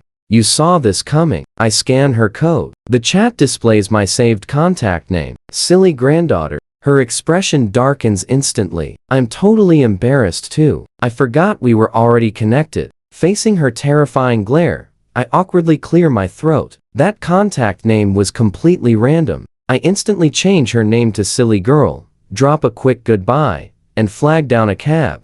Inside the car, I call Jenny. Find me the absolute best divorce lawyer. She absolutely cannot steal a single cent from me. Boss, what exactly is the truth behind your marriage? You cannot both have amnesia. I sigh. One person definitely knows the hidden truth. Is it old Mrs. Sullivan? I frown. The Alzheimer's clinical trial drug needs to be rushed right now, or we might be too late. Arriving home, old Mrs. Sullivan is surprisingly waiting by my door, holding a packed suitcase. Grandson-in-law, you return. I brought lots of clothes. I pause, then break into a completely helpless smile. That exact same afternoon, the city's top law firm receives 2 anonymous requests featuring strikingly identical demands. The other party cannot take a single cent. The junior lawyer complains, I have never seen such ruthless spouses. But the senior lawyer laughs cheerfully. One contract earns double the fees. Send them to both clients. Later, Olivia receives my divorce agreement inside her office. Let's pause here. Right as she opens it, Liam bursts in. Boss, results are finally ready. Stick with me here. Mr. Ryan only realized they were actually married a few days ago. His past few years after leaving the Lockwood family, completely wiped clean. Super mysterious. Olivia pauses, thinking hard. She still suspects he is tied to all this. His motives are totally hidden, and Dr. Ray? Unreachable. Still no contact. Olivia stays quiet, completely unaware that the Alzheimer clinical drug is exactly what I am secretly creating. That night, Olivia calls me downstairs and tosses the agreement right at me. I have 0 issues. I sign it instantly, shocking her. Let us get divorced tomorrow morning. So fast? I'm struggling inside. My company is about to go public. See you there tomorrow morning. Right then, old Mrs. Sullivan wanders downstairs. Her face is pale, and her voice is shaking. A divorce? The second she says it, her eyes roll back, and she collapses right there. Outside the room, the doctor warns us strictly. Old Mrs. Sullivan cannot handle stress. Do not upset her. Olivia sits there, hands shaking like crazy. When Grandma finally wakes up, she stares at me weakly. Grandson-in-law, dreamed you and my silly girl wanted a divorce. That is false, right? I stay quiet, but Olivia jumps in. Totally false. Grandma demands our family registry and marriage papers. Yes. Olivia agrees to it all. The old lady stares at me again. Now watch closely. Is it true? Remembering the doctor's warning, I pause. Yes, it is true. That night, I am studying English research on the couch. Ding. A WhatsApp message from Olivia pops up. Once grandma recovers, we divorce. I reply, sure thing. The paperwork is already signed anyway. We are nothing now. Olivia texts back. Any other demands? Just split once she is healthy. Later, old Mrs. Sullivan looks at us both and suddenly speaks up. Listen, silly girl. I'm getting my grandson a job at Sullivan Group. Olivia hesitates, but agrees. Grandma is thrilled. Tomorrow, you go to work with her. I nod. The Sullivan Group archives are a goldmine. Perfect for finding my research. Olivia leaves with Liam. In the hallway, Liam starts complaining. Boss, he is clearly sneaking into our company. Why agree? If I watch him, his true colors will show. Olivia replies coldly. Back inside, old Mrs. Sullivan waves me closer. Let me tell you a secret. If that girl bullies you, fight back. Do not fall for her cool, tough boss act. She is actually terrified of cats. I freeze. Wait. A girl I knew back in childhood was also scared of cats. Grandson-in-law, do you like cats or dogs? I know what you are thinking. A childhood connection. I loved cats until an older girl hated them. I snap back to reality. Why is grandma asking me this? Next day at the Sullivan Group top floor, an adorable puppy is happily wagging its tail around me. Liam is totally speechless. The big job grandma set up for Mr. Ryan?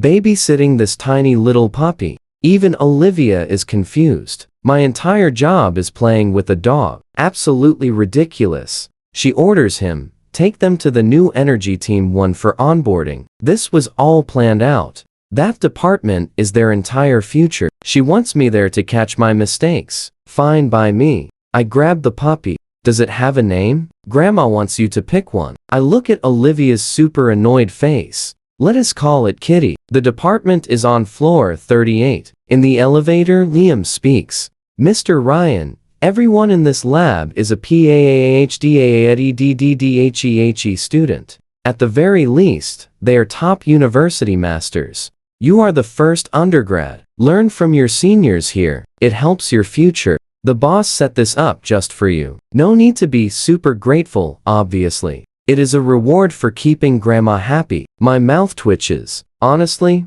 no thanks. By the way, your marriage.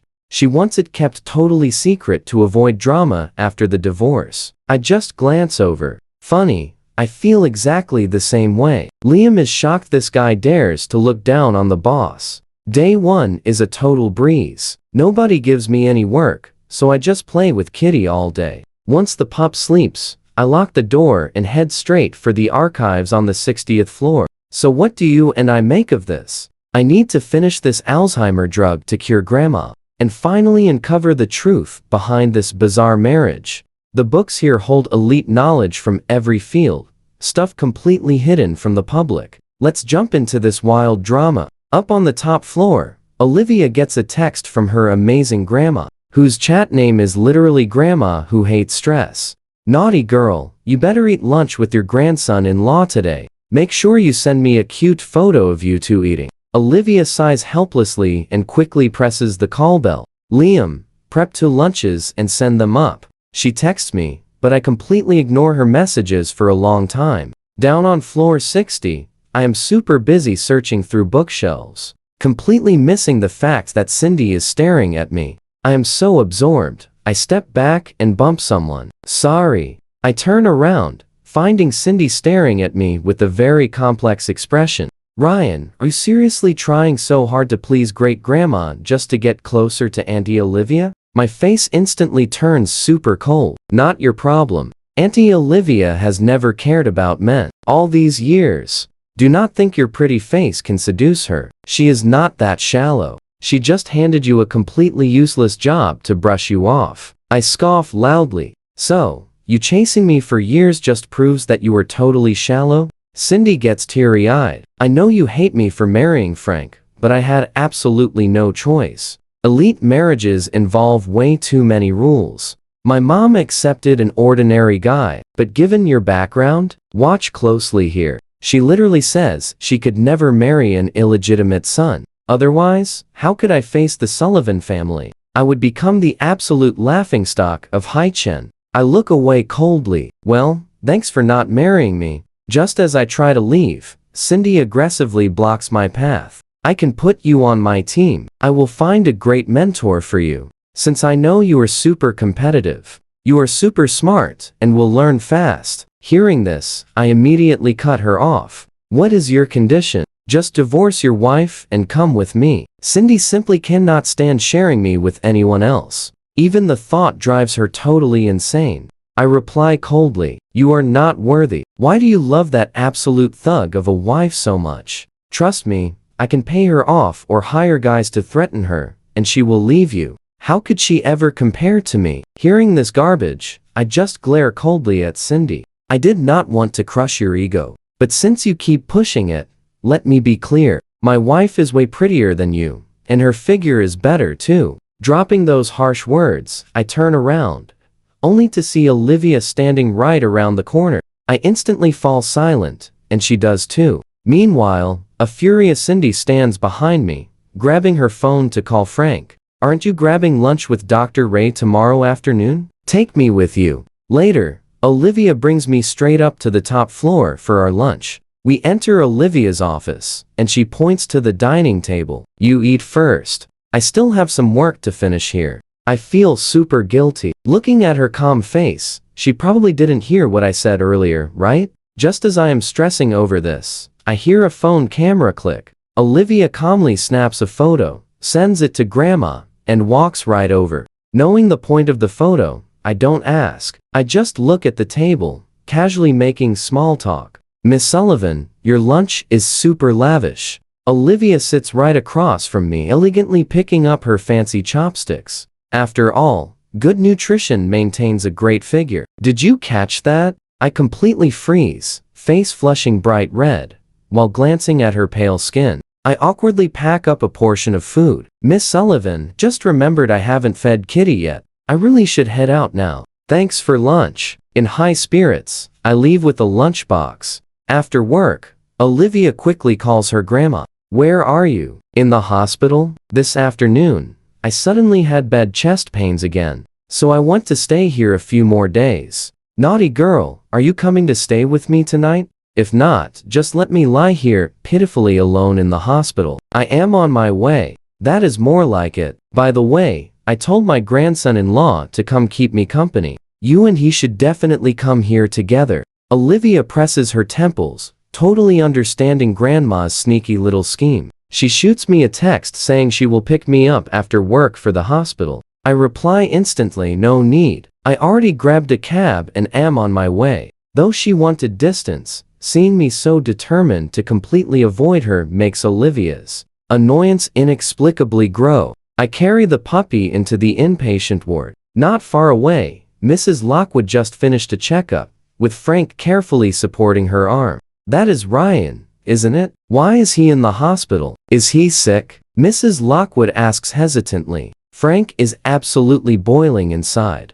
Old Mrs. Sullivan refuses all visitors, yet she happily lets Ryan stay with her. His eyes flicker. He must be visiting old Mrs. Sullivan. Ryan is quite loyal. Nancy frowns. Loyal? My foot. He never visits. Madam, you are still defending him? Young Master Ryan is literally an ungrateful brat. He probably forgot about you a long time ago. Frank quickly chimes in. I heard Miss Sullivan gave him a job at Sullivan Group, so he is just repaying old Mrs. Sullivan. Nancy scoffs loudly. Madam raised him. The gift of raising someone is huge, yet he never repays. Madam, what do you and I think? Enough. Stop it.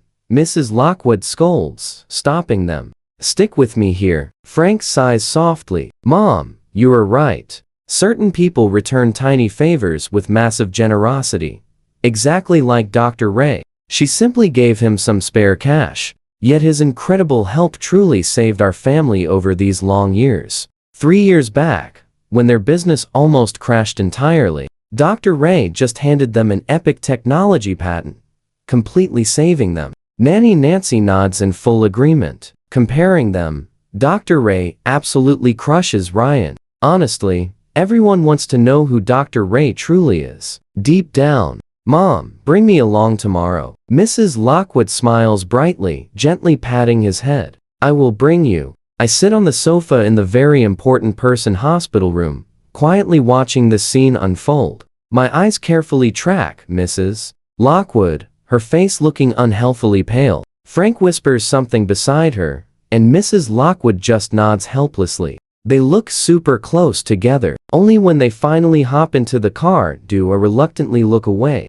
Spinning around, I find elderly Mrs. Sullivan right behind me. Grandson-in-law.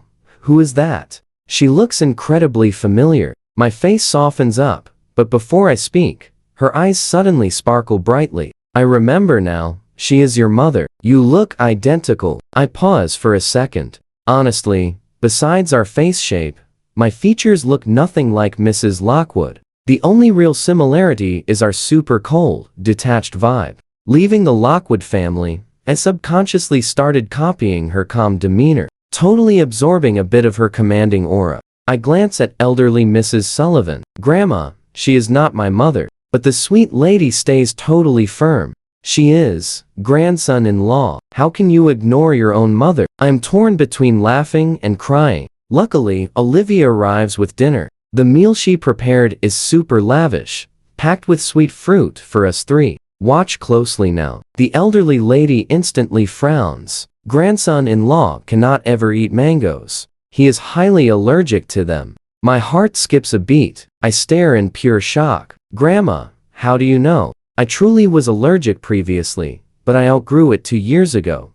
Never even mentioning it to her. The sweet lady simply smiles brightly. You told me this before. You said eating mangoes made your face break out in tiny red bumps. My expression turns totally serious. When exactly was before elderly Mrs. Sullivan becomes hazy again? Seems you told me right before we got married. My mind becomes a wild, stormy sea. I am absolutely certain I never knew her before marrying, and my memory is totally fine. I quickly ask her what else she can remember, like how Olivia and I got our certificate. The elderly lady simply shakes her head, saying she cannot remember anything. I feel Olivia staring intensely, her expression freezing cold. I bet she thinks I have some sneaky ulterior motives again. I cannot catch a break, so I just grab the Shiba Inu. Grandma, you two enjoy dinner first. I will go walk the dog outside. I hide down the hallway, quietly peeking back toward their hospital room. Soon, Olivia follows me right outside. Mr. Orion, do you have something to say? I figured you would want me to explain myself. Then is there anything you want to explain? I answer completely, earnestly. What Grandma mentioned regarding things before our marriage. I genuinely have no clue what is happening. A matter this insanely personal. The sweet old lady could never fake that. I expected complete doubt, but she answers super calmly. I know. I am completely dumbfounded. Miss Sullivan, you actually believe me? Olivia steps closer, her voice freezing. Mr. Ryan, do not care about your ultimate purpose. You and I see it now, right? Keep Grandma happy, and I will protect you entirely. She truly does not care about the truth. If Grandma stays joyful, she will literally ignore any wild schemes I plot. She adds this warning with intensely terrifying, imposing authority. But hurt Grandma, and I promise you will never survive in Hai Cheng. I let out a dark, freezing laugh. Have you not already done exactly that, Miss Sullivan? Olivia frowns, about to speak, when Professor Walker suddenly calls out from right behind us. Ryan. Professor Walker rushes over, his voice sounding raspy. I was literally just about to call and ask if you found a job. Did you resolve that awful misunderstanding with Miss Sullivan? That woman is truly insanely ruthless. How is she so vindictive? Canceling your graduate recommendation was simply not enough? She even threatened to make you vanish from Hai Cheng completely. Olivia stands right beside me, totally confused, while I just smirk slightly. Professor, please do not worry. Everything is resolved. Just a massive misunderstanding.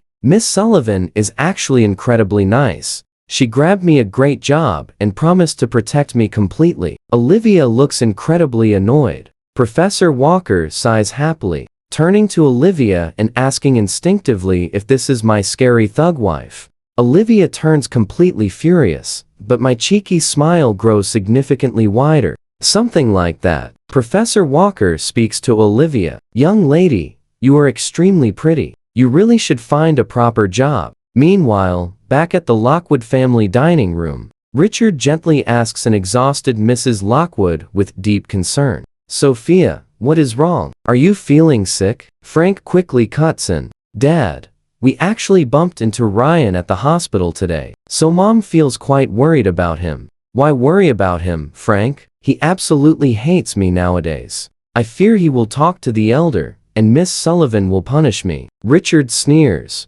And that is where we leave it. He definitely offended the dangerous Miss Sullivan. You and I are about to watch some epic drama. Richard's phone rings. It is Olivia's assistant, Liam. Liam, why are you calling? Does Miss Sullivan have instructions? But the voice on the line is absolutely ice cold. My boss asked me to ask Frank a simple question. When did she ever say Ryan Lockwood should disappear from the Hai Chang group? She knows absolutely nothing about this. Richard's face instantly drops, glaring right at Frank in pure disbelief. Liam drops one final remark. The Lockwood family seriously needs to train its juniors better. Then he just hangs up. Beside him, Frank quietly drops his head. I saw Ryan bothering Miss Sullivan. I panicked he would ruin my engagement with Cindy. Dad, I really did not mean it. Frank turns pale while defending his actions. After all, Ryan is your son too. I honestly worried you would not have the heart to scold him properly. Richard immediately changes the subject. How many times have I said this out loud? I have only one true son, and that is you. Ryan is nothing to me. He cannot compare. But Sophia strongly disagrees. Richard, Ryan is still your son. Richard quickly spins right around. Sophia, when Linda schemed against me back then, completely wronged you. Her son means zero to me. My heart only holds you and our real child. Linda, standing nearby as a servant, hears this. She tightly clenches her fist in pure, bitter resentment. Her eyes turn incredibly bitter, glaring at Richard. She genuinely loves him, her own childhood sweetheart, the very boy next door. But this man only ever sees Sophia. Years ago, after she got pregnant, she handed him the test results, literally begging to just be his secret mistress forever. But he coldly chased her away, swearing he would never betray his wife. Having absolutely zero options left, Linda threw a massive fit in front of Sophia until they finally allowed her to stay inside the Lockwood house. Pay close attention right here. Richard always treated Ryan like a total ghost. But thankfully, she secretly swapped the two babies many years ago. Linda drops her head, quietly hiding her intense feelings. Richard will never realize the precious Frank he calls Sophia's child is actually Linda's true son. Meanwhile, the real Ryan gets totally ignored and relentlessly pushed aside by his own father. But Sophia stubbornly shakes her head. Richard, if Frank messed up, then he is absolutely wrong. He needs to apologize to Ryan. Richard frowns. Apologize? Why should my son apologize to Linda's child? Linda quickly interrupts. No need. The Lockwood family raising him is already a huge kindness. Disciplining him is completely fair and right. Sophia sighs gently, looking at both of them, but decides against arguing further. While Frank walks her back, Sophia speaks up again. If you are free tomorrow, I am taking you to visit Ryan so you can finally apologize. Frank completely freezes. Aren't you taking Cindy to meet Dr. Ray? We will do both tomorrow. Frank's eyes instantly spark up. He happily links arms with her. Okay, Mom, you are simply the best. After he leaves the room, Sophia faces her nanny, Nancy. Nancy, my health has been terrible lately. I failed to discipline Frank properly. I really messed up. Madam, you are definitely overthinking. Frank is very considerate. We can fix small mistakes later. Sophia just gives a bitter smile. Ryan never tells lies. Suddenly, she starts coughing intensely. Nancy supports her as she walks to bed. That heavy secret still weighs her down, stealing her breath. The very next day, Ryan feels super anxious. The second he finally wakes up, It has been 10 long years since seeing Sophia. He has zero idea if she will be thrilled or furious. By noon, he heads home to quickly change clothes. Madame Sullivan tells Olivia to bring her home. They leave the hospital room, and right as they reach the lobby downstairs, Liam walks over. Olivia gives him a quick nod. Liam immediately hands Ryan a paper document. Ryan, look, it lists top energy professors. We both know what is coming. Ryan stares back at Liam, totally puzzled. These names are way more famous than Professor Walker. You can pick anyone to continue your graduate studies. This is my boss paying you back for that ruined recommendation. Honestly, meeting her is a massive blessing in disguise for you. Ryan's mouth twitches. No need. Oh, you want to study under Dr. Ray? Liam instantly frowns. That is extremely tricky. He is in massive demand. A brilliant professor like him only accepts top students. You probably will not catch his eye, so do not aim too high. Worst case scenario, after graduating, maybe you can pursue a doctorate under the famous Dr. Ray instead. Ryan glares at him like he is a total idiot. He turns right to Olivia. Miss Sullivan, no need to see me off. I will just take a cab. Olivia watches him walk away, then randomly tells Liam to go help him contact Dr. Ray. What? Liam is beyond speechless. Meanwhile, at the fancy restaurant entrance, Sophia arrives super early with Frank and Cindy. Cindy shoves the private room door open and instantly spots a tall man facing away, quietly pouring a cup of tea. Hello, Dr. Ray. I am Cindy from the Sullivan Group. Nice to meet you. The man turns around with a playful smirk. Ryan, why are you here? I should ask you. We both knew it. Cindy's face turns stone cold.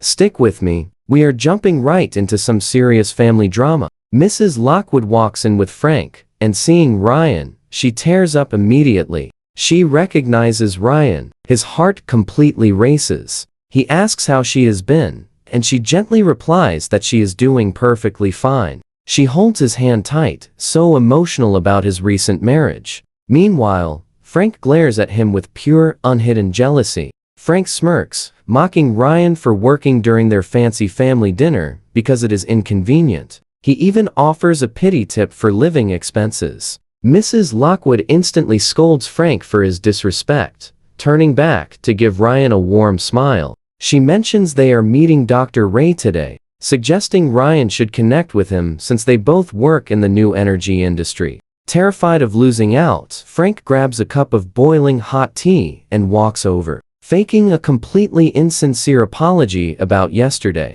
He offers a toast with tea instead of wine, but right on cue, his fingers conveniently slip, aiming the boiling liquid straight at Ryan. Ryan smoothly dodges and bumps him, bouncing that hot cup right back onto Frank. The guy screams in pure agony. Frank cries out like a total victim, asking how Ryan could do this. Ryan just looks down, playing the innocent card perfectly. Ryan apologizes for not seeing him. Cindy instantly snaps, demanding to know if this is proper customer service. She screams to call the manager for a formal complaint. But Mrs. Lockwood steps right up, shielding Ryan and shouting enough. They are family, after all. A furious Cindy demands Ryan leave to stop the fighting. Mrs. Lockwood just gives him a sad, apologetic look. She softly asks him to visit home more often, promising to introduce him to Dr. Ray the very next time they get a chance. Frank completely changes the subject, whining about Dr. Ray being late. Ryan just flashes a knowing half smile. Now, pay attention. This is where everything gets crazy. He says the doctor is already here. Just as they stare in pure shock, Mrs. Lockwood violently coughs and completely collapses. Ryan rushes to catch her falling body, but Frank aggressively shoves him back. Frank screams at him to get out, blaming him entirely. The emergency ambulance arrives incredibly fast. Ryan tries following, but Cindy blocks him hard, threatening him to stay far away from the poor woman. Left behind, he quickly grabs a cab straight to the hospital. The hospital is totally packed. Up above, the powerful Olivia spots Ryan and secretly orders Liam to secure a premium private room. Immediately, The front desk instantly gets the message and announces a top-tier exclusive room has magically opened up. Frank is thrilled, praising Cindy for her amazing connections. She shamelessly takes all the credit. The group moves inside, but Frank fiercely blocks the door again, claiming his mother just needs some quiet rest. The door slams shut right in his face. Ryan stands totally frozen, burning with extreme anxiety, but legally having absolutely no right to enter.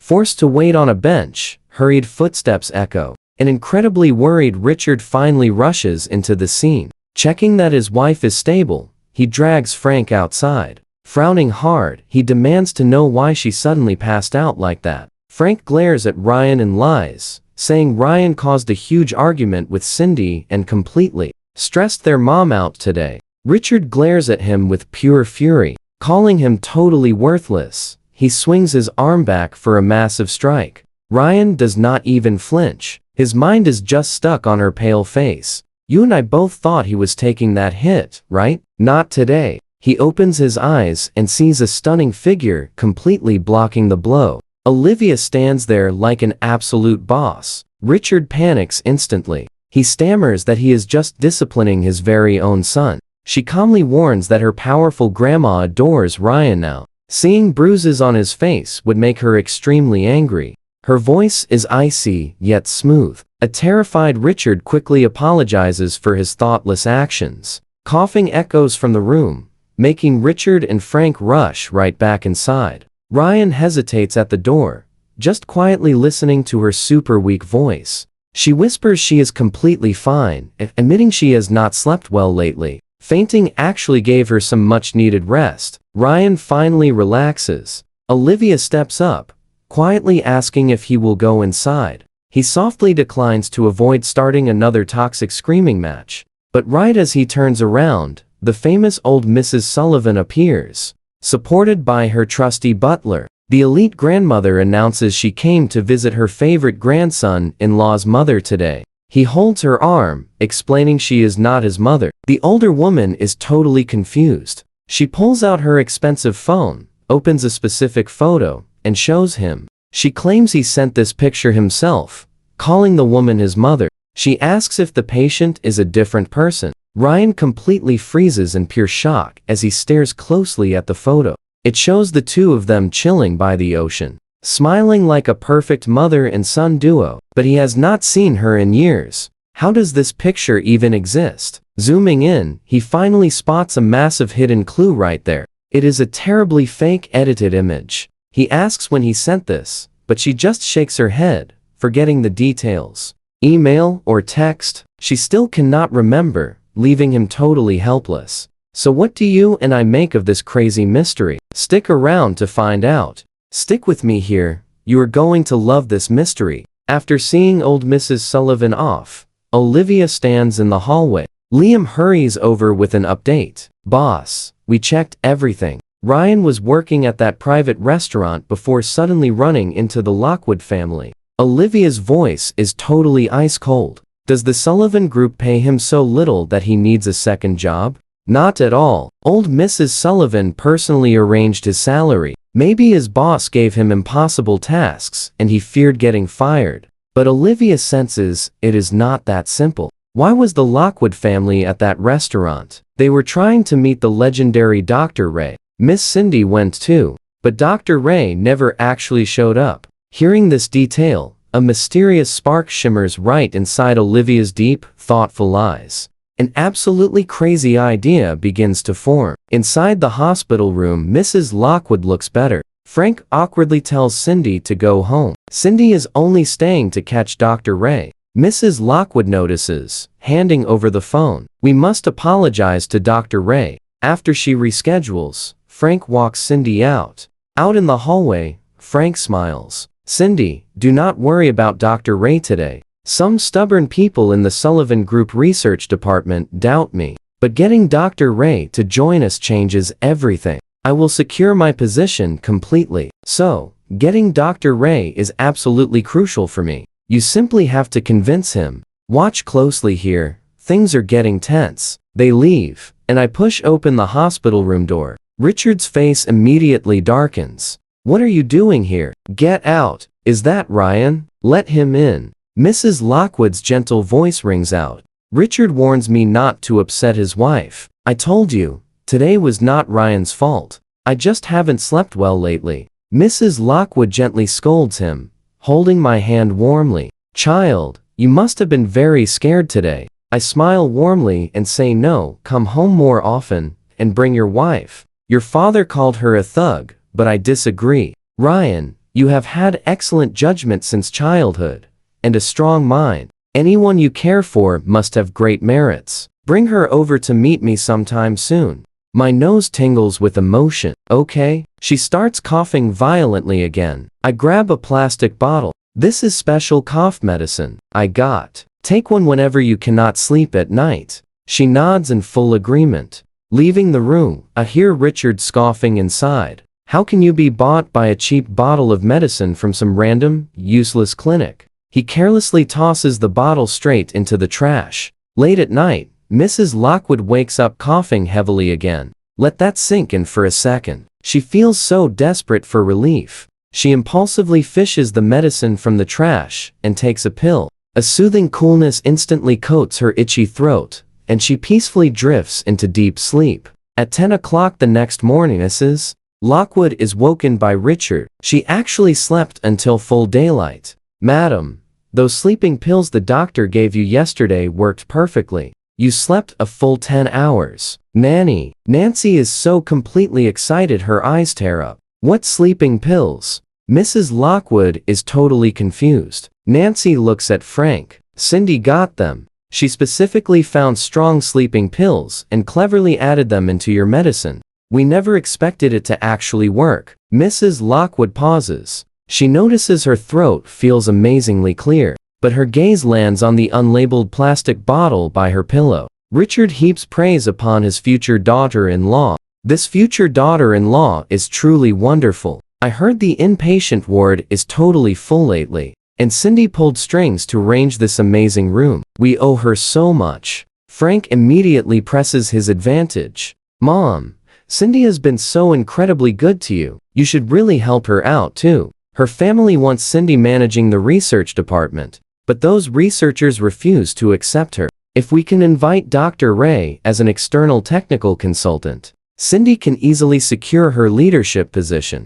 Mrs. Lockwood hesitates slightly, then finally says, then I will just ask Dr. Ray, but if he disagrees, leave it be. Frank smiles broadly. In his mind, whenever Mrs. Lockwood asks, Dr. Ray has absolutely never refused. Mrs. Lockwood grabs her phone, locates Dr. Ray's profile photo, carefully chooses her words, and sends off a quick message. Ray, do you have a moment? I need a huge favor. When I receive this message, I have just returned from walking old Mrs. Sullivan downstairs. I immediately frown. What could Mrs. Lockwood possibly want from me? Could something be horribly wrong with yesterday's medicine? That drug remains in clinical trials. I only brought it out early because her condition is so incredibly serious. Growing deeply anxious, I asked the caretaker to bring old Mrs. Sullivan home, and sprint straight to Mrs. Lockwood's hospital room. Soon, I reached the hospital room,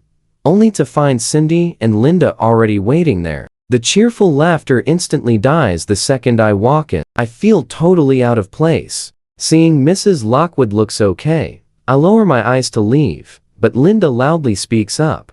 Well, isn't this Mr. Ryan? Since you climbed the social ladder, we aren't worthy anymore. I try to leave, but she grabs me. Trust me, you're going to want to see how this absolutely explodes next. Stick with me. I hear you are flattering old Mrs. Sullivan all night. Do you really think she will treat you like family? Keep dreaming. You are nothing but their little toy. Frank quickly jumps in.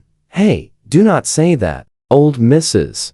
Sullivan truly values Ryan. Linda raises her voice. What kind of fake value is that? Listen, Frank, the way Miss Cindy treats you, now that is genuine respect. She turns and gives Cindy a super flattering look. Word on the street is the hospital was totally packed yesterday. Even super wealthy families were stuck waiting in line for a room. Miss Cindy single-handedly pulled strings to get Madam into that very important person's suite. Cindy glances my way, flashing a totally fake, humble smile. Auntie Olivia probably had no clue, or she totally would have helped. I just did the tiny bit that I could. Even if Miss Sullivan actually knew, she would ignore you entirely. Linda ruthlessly mocks me again. You kiss up all you want, but you are basically just a stray dog to them. My fists clench hard. Honestly, I refuse to cause a massive scene right here in this hospital room. Right outside, Olivia just arrived. She hears every single disrespectful word, her expression turning ice cold. Liam instantly gets what his boss wants. He clears his throat and strides right in. Mrs. Lockwood, I'm here representing Miss Sullivan to check up on you. Watch carefully here. Is this room comfortable? The entire place goes dead silent. Everyone stares at a totally stunned Cindy. Linda freezes up, then grins. Wow, Cindy, so you actually asked Miss Sullivan to arrange this suite? Cindy looks absolutely mortified, but Liam simply smirks. Actually, Mr. Ryan asked the boss to set this up. Miss Cindy, did you also ask? Cindy wishes she could vanish into the floor. I called so many people. I guess I just completely misunderstood the whole situation. Frank tightly clenches his fists, completely humiliated. Mrs. Lockwood finally shatters the awkward tension. Thank you, Miss Sullivan. This room is incredibly comfortable. Once I recover, I will certainly visit old Mrs. Sullivan. Liam smiles. As long as you are comfortable, Mr. Ryan stops worrying. And old Mrs. Sullivan stays happy. Well, I'm truly flattered. The faces of those bullies completely drop in shock. While Mrs. Lockwood is just glowing with happiness, I slowly turn to Linda, smirking like crazy. Linda is absolutely seething with rage. You arrogant brat. What are you looking so smug about? Shut up. Richard suddenly scolds them furiously. My wife is sick and needs her rest. Why are you barking in here? Go home. Linda shoots me a toxic glare, covers her face in shame, and completely storms off. I check the bed. Madam, how did you sleep yesterday? Mrs. Lockwood secretly grabs that little medicine bottle hiding under her blanket. I slept amazingly well. I have not rested this well in a long time. That is great. I will leave now. Liam and I exit the room. Olivia casually leans against the corridor wall, scrolling on her phone, looking super cool in the shifting shadows. Spotting me coming out, she opens her mouth. Grandma was worried about you, making me come down here to check. Even though her voice sounds a little distant, my heart seriously warms up.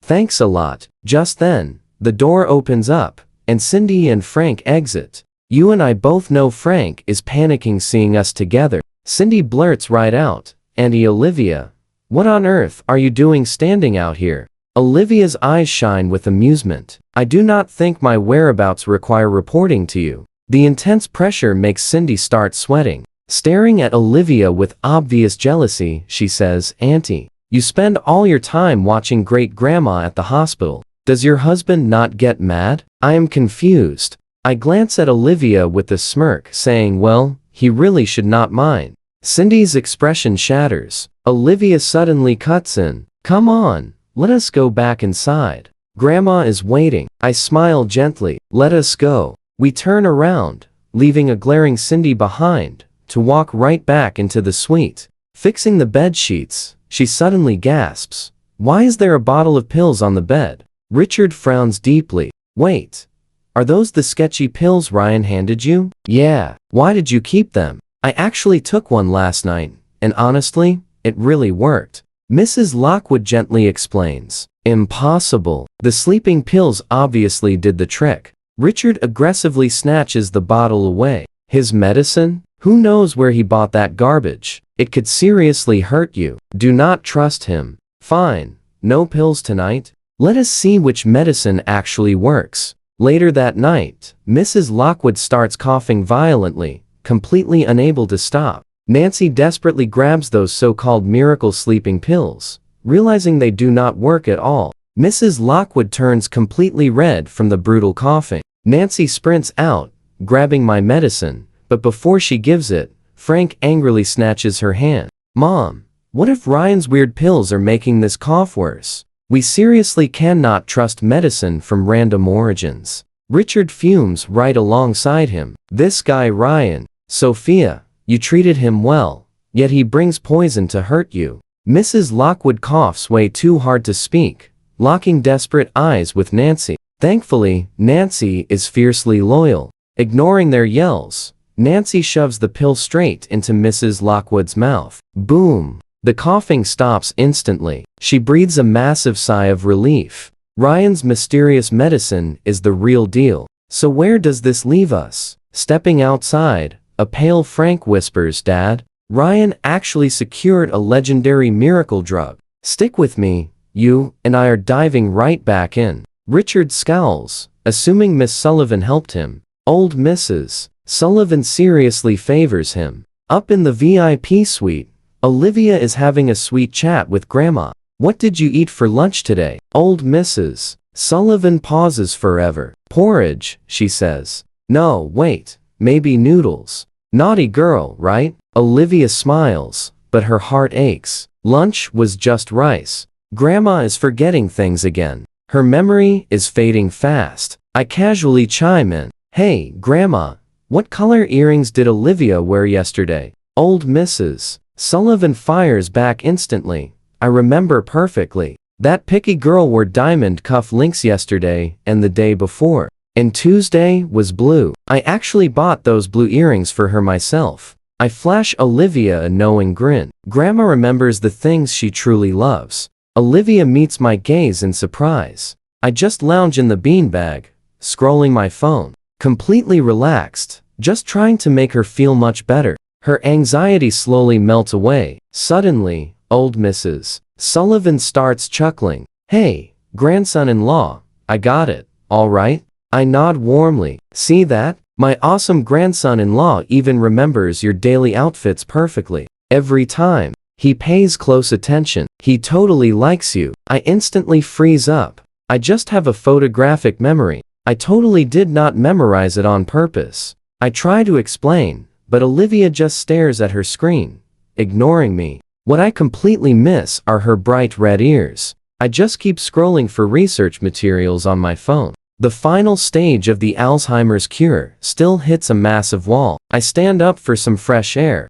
but right as I walk downstairs to grab Kitty, someone taps my shoulder. "Pay close attention here." I turn around. It is Linda's gambling brother, Uncle Larry. "Ryan, it has been a while." I step back. "What do you want?" "I heard you joined the rich Sullivan family. I'm running pretty low on cash. Mind lending me some?" I sneer back. "Zero money. You serve that old lady all day, and she gives you absolutely nothing at all." I narrow my eyes. "Not yet. Maybe later." Larry flashes a greedy little smirk. "Once you get paid, lend me a huge chunk. Give enough, and Uncle will share a juicy secret." He chuckles and just walks away. I scoff loudly. Suddenly, my phone rings. I check the screen. Mrs. Lockwood is calling. Meanwhile, in another hospital room, Frank notices Dr. Ray ignoring him. With Cindy pushing hard, he grabs Mrs. Lockwood's phone while she is asleep. He finds my number and hits call. The line connects, and I quickly clear my throat to answer. "Hello, Mrs. Lockwood. Is everything okay?" Frank freezes up. "Ryan?" He absolutely cannot mistake that voice. My heart totally drops, voice turning freezing cold. "Frank, why do you have Mrs. Lockwood's phone?" "Wait, this is your number?" He stammers. "What nonsense are you saying?" Frank suddenly realizes my nickname is Ray. "Mrs. Lockwood calls me that sometimes." He exhales a massive sigh of relief, then sounds completely vicious. "Let me tell you something. Even if you use old Mrs. Sullivan to get Miss Sullivan, you are literally just a cheap toy. Miss Sullivan has a husband, but I am different. I will marry Cindy and become the absolute real son-in-law of the Sullivan family." Congratulations then. But feelings are not enough for elites. I have Dr. Ray on my side, so I will win. Hearing that, I just hang up, my mouth twitching. "You and I are thinking the same thing, right? Since when am I Frank's ace?" My Dr. Ray account pings. It is Frank again. Frank sounds super respectful now. "Hello, Dr. Ray. Sorry to bother you. I am Sophia's son."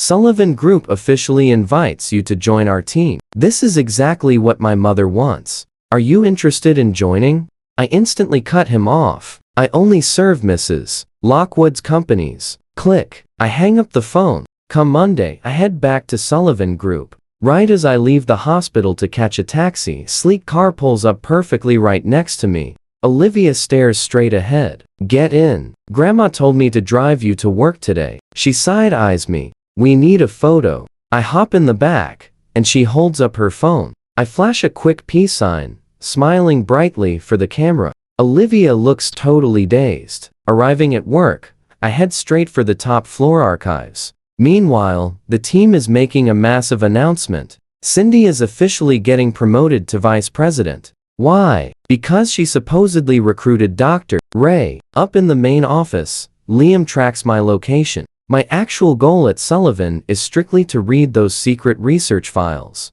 He spent all morning in the library without eating lunch. Olivia's eyes flash with concern. She heads down alone to find me. In the neuroscience section, I am climbing a tall ladder for the top shelf. I grab the book, totally hyped, but I slip, falling down and landing right on top of Olivia. That is where we leave it. Trust me, you will love this. I scramble up, apologizing. Olivia adjusts her clothes, ears blushing red, completely pretending not to care. Stick with me. Things are super awkward, so I quietly slip away. Before taking off, I stash that crucial book in a totally hidden spot. But returning to the library that afternoon, the book has mysteriously vanished. I am absolutely clueless at first. Then it hits me. Only one person in the company could snatch it. Up on the top floor, Olivia flips through that incredibly complex neuroscience text, looking super focused.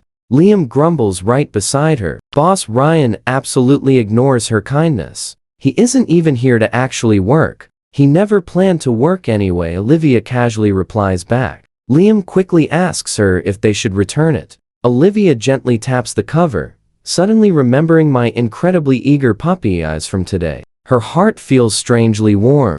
Not right now. Later in the underground parking lot, Liam finally asks if they should head out. No rush. Clutching that heavy book, Olivia waits patiently until I hop into the car before finally saying, "Let us go now." Liam is completely stunned. The boss never arranged a ride with Mr. Ryan. Back at the hospital, right outside the VIP room, we suddenly hear Linda's super sweet voice. "Mr. Sullivan, I'm all this way just for you. We have a real connection." Old Mrs. Sullivan fiercely blocks the door. "Get out right now, or I will have you physically thrown out." Linda forces an awkward smile. "I am Ryan's mother. You love him most, so you really should not treat me like this." "You are certainly not his mother," old Mrs. Sullivan declares firmly. "Mrs. Lockwood is." Linda instantly breaks into a cold sweat. She stammers out, "How do you know?" She is absolutely terrified. Pay attention here. That baby swap is their darkest secret. So how in the world could old Mrs. Sullivan possibly know? Spotting Olivia and me approaching, Linda nervously pulls herself together and hands over a warm flask. "Ryan, Mom brought you some healing chicken soup." Caring for old Mrs. Sullivan is exhausting. "Eat this to recover." I just find it totally insulting. What do you actually want? Still chasing those 2% shares? Old Mrs. Sullivan adores you. If you just ask, she will agree. Go help your brother. Otherwise, he cannot face Cindy with any pride. My eyes turn completely ice cold. "I will not help." Linda stiffens up instantly. She dramatically drops to the floor and wails. "Fine then. I gave birth to you with massive effort. Now that you are rich, you act totally heartless. Everyone, come and look at this. My son is a total brat, hating my low status and wanting a different family." The medical staff nearby start pointing and whispering. I watch her coldly, feeling absolutely nothing but heavy exhaustion. "Throw a huge tantrum if you want. Disturb the patients and security tosses you out." I start walking past. Linda absolutely explodes with rage. "Ungrateful brat." She jumps up and violently hurls the soup right at me. "Did you see that coming?" Cool hands yank me back, and Olivia boldly shields me, taking all that scalding heat. My eyes widen in pure shock. Are you okay? Totally fine. She slightly frowns as she calmly watches Linda sprint away in total panic. Rushing inside, old Mrs. Sullivan frantically tugs her jacket. Olivia, take that off right now. Let me see that burn. Are there blisters? Does it hurt? Grandson-in-law, hurry up and apply this medicine for her. Old Mrs. Sullivan shoves the ointment into my hands and kicks everyone else outside. I am leaving her in your care. Only the two of us are left inside. Olivia whispers softly, Grandma is just worrying. I will call a nurse. No, I will do it. Stepping behind her, the soft evening light highlights her back. I dab some ointment on my fingers and start gently applying it. She stays completely silent until the medicine is applied. Fixing her hair, she whispers, Mr. Ryan, thank you so much. Any time. Honestly, you didn't have to block that for me. Grandma would be devastated if you got hurt. Olivia stares at me intensely. Did you forget you are currently my husband? My heart totally skips a beat. Olivia feels completely different right now. I am stepping out. To do what? Pure revenge. I march out to find Linda, but I spot Frank and Uncle Larry in the hall. Larry rubs his hands. Dear Frank, I am running a bit short on cash. Frank barely hides his rage. I already paid your allowance. I am completely broke. If you do not pay up, I am spilling the truth. Ryan would definitely pay a massive sum for it. I slam the door open, speaking coldly. What truth? Frank jumps in absolute terror. Ryan, what are you doing? Eavesdropping. Pointing at Larry, continue. What truth? I have money. How much do you want? Larry's eyes gleam with greed. Frank absolutely panics. I will get you that cash.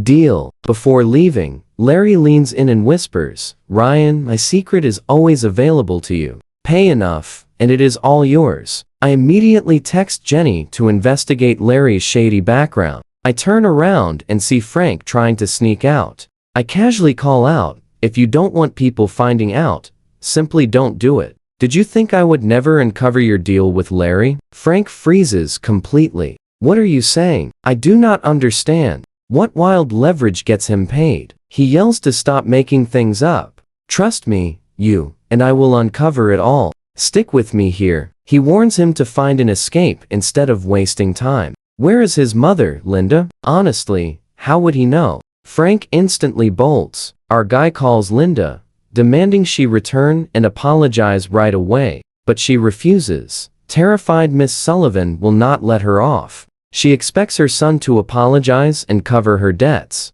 If she plays that game, he has no choice but to call the police. Why involve cops? She claims a mother hitting her own child is totally natural, and she really just wanted to smack him instead. He hangs up immediately. For hurting Olivia, Linda ends up getting locked away for 48 hours.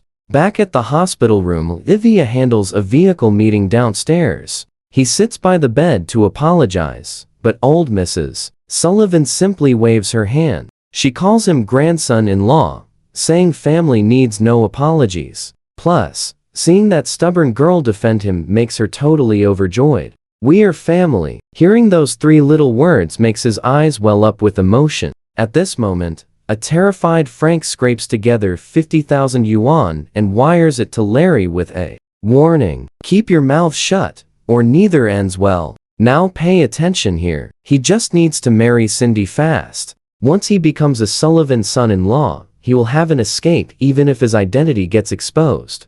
At 9 p.m., Cindy suddenly shows up looking for Frank, leaving him pleasantly surprised. He asks why she visited. Cindy gets straight to business, sternly demanding if he has truly worked things out with the famous Dr. Ray. Frank's eyes nervously flicker. Of course. She immediately demands a meeting with him. Fiddling with his fingers, Frank lies that Dr. Ray went abroad. He promises a meeting later, then asks if she needs a specific problem solved. He offers to contact him. Staring suspiciously, Cindy says she already emailed him the problem, telling him to forward it over. She needs Dr. Ray to solve it. Frank agrees to forward it, knowing Mrs. Lockwood's email like the back of his hand. He realized Dr. Ray always replies to Mrs. Lockwood instantly without asking questions. That is exactly why this guy dared to tell such a lie. Frank works his phone and forwards it quickly, bragging that Dr. Ray usually replies within seconds. He tells Cindy to wait. Meanwhile, in the VIP room, our hero's phone suddenly buzzes. It is an email from Mrs. Lockwood asking for help. The attachment is actually Sullivan Group's major technical challenge. He scoffs. Frank is literally using Mrs. Lockwood's name to beg for his help. He coldly replies. He claims he only serves the Lockwood family. Sullivan Group's problems are completely irrelevant. Frank's notification chimes. He opens it, smiling, but instantly freezes at the text. Cindy frowns, asking what went wrong. Suppressing his panic, Frank forces a weird smile, lying that Dr. Ray needs a few days. Cindy breathes a massive sigh of relief. She thinks that is totally normal for a tough problem. She even bet Ryan's group they would secure a solution before Friday arrives. She double checks, and Frank promises no problem, his eyes nervously flickering. Later, Cindy returns to the Grand Sullivan estate. Her father Eric smiles at her for the first time ever, praising his good daughter. Because she recruited Dr. Ray, her position in the research department is absolutely secure. Her mother May is literally moved to happy tears. I know what you think. Having chosen this strategic marriage, she will absolutely never regret it. As for Frank, he is just her pawn. Meanwhile, our hero sneezes, casually continuing his work. Suddenly, a cup is placed directly in front of him. Olivia brings him water, setting it on the table. He is slightly stunned, thanking her. She says, "You're welcome." She casually claims she was just passing by, naturally sitting back down. Old Mrs. Sullivan watches them both, grinning from ear to ear. She is already flipping through dictionaries to name her future great-grandchild. Next day, in the research department, Cindy stops him in the break area. She mentions a big energy industry conference tonight. Only heavyweights are attending. She heard Dr. Ray might show up too. He never stops walking, assuming Sullivan Group just has basic invitations. She offers to take him to broaden his horizons. No, thanks. He marches straight into the office, ignoring her without even looking back. His team lead scoffs, trying to buy him with one invitation. Ryan is not short-sighted, Cindy says coldly. Understand she can offer him better resources at that kind of elite gathering. Does she think just anyone can go? At least she could take him. At the end of the workday, Lynn calls him over. There is a major work event tonight, and she wants him along. Thinking nothing of it, he messages Olivia about working late and hops in Lynn's car. At the gala entrance, an attendant stops Lynn. Sorry, Sullivan Group already formally registered who will attend today. Her name is not on the list. Cindy walks out with a champagne glass, eyes narrowing.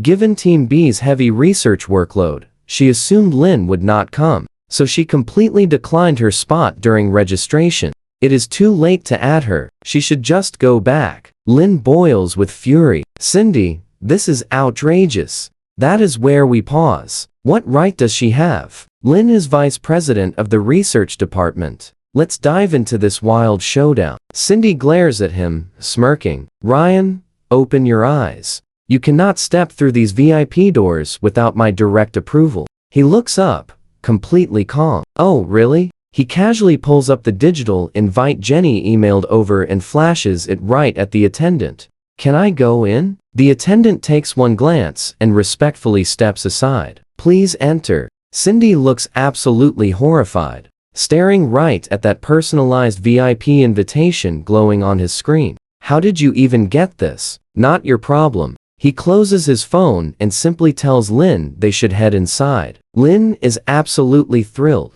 Inside the fancy venue, he starts chatting with major industry leaders. Of course, Frank and Cindy strut over. A bunch of senior executives spot Frank and immediately swarm him. Mr. Frank, when exactly is Dr. Ray showing up? We really want his advice. Frank loves the attention, faking humility. Today I'm just accompanying my lovely fiancé. Cindy jumps at the chance to network. Lynn gets pushed aside, whispering quietly to him. Jenny will arrive a bit later. Do not be shy. Go over and offer a toast. So many elites want to meet her. He just smirks slightly. I will introduce you later. Lin thinks he is totally bragging. Suddenly, a massive commotion breaks out. Jenny is finally here. Frank arrogantly fixes his suit and walks straight toward him. Hey, Ryan, need me to introduce you to Director Jenny? Cindy chimes in with sharp sarcasm. You actually think Jenny cares about a handsome face? Now watch this closely. Guys try impressing her daily, and she ignores them all. Stop dreaming. But right before he even finishes his sentence, Jenny completely blows past them like a gust of wind. While the whole room watches in total shock, she rushes excitedly toward him. Boss, what are you doing here? The entire room instantly drops into absolute, dead silence. Frank leaves his hand frozen mid-air, his smug smile shifting right into pure, hilarious horror. Cindy looks completely speechless, almost dropping her expensive champagne glass right on the floor. Director Jenny, are you confused? Frank stammers nervously. That is Ryan, just a family. Nobody. Jenny does not even acknowledge him. Her bright eyes are locked only on him. Boss, I sent dozens of emails begging you to come, and you said you were busy. Turns out, you were making a secret visit. He smiles warmly. I am just here with a friend on private business. Boss? Cindy shrieks, her voice totally cracking. You call him boss? Is he not just that loser Ryan with the rough wife? Jenny turns around coldly, her gaze sharp. Miss Cindy, watch your mouth. Standing right before you is the brilliant tech genius your group has desperately wanted, and the legendary Dr. Ray, who never ever appears in public. A shocked gasp ripples through the stunned crowd. Frank totally loses his mind, pointing a shaking finger and roaring. Dr. Ray was in contact with my mom this whole time. How could he be this illegitimate son? Ryan, what? Did you actually pay Jenny to play along? He takes a confident step forward, staring him down coldly. Frank, you stole Mrs. Lockwood's phone to send emails. Did you honestly think I would not find out? That line about only serving the Lockwood family. Did you not just read that? Frank's face turns totally pale. His legs give out, and he drops heavily to the floor. Cindy sways unsteadily. Frank looks over, his eyes filled with absolute regret and total disbelief.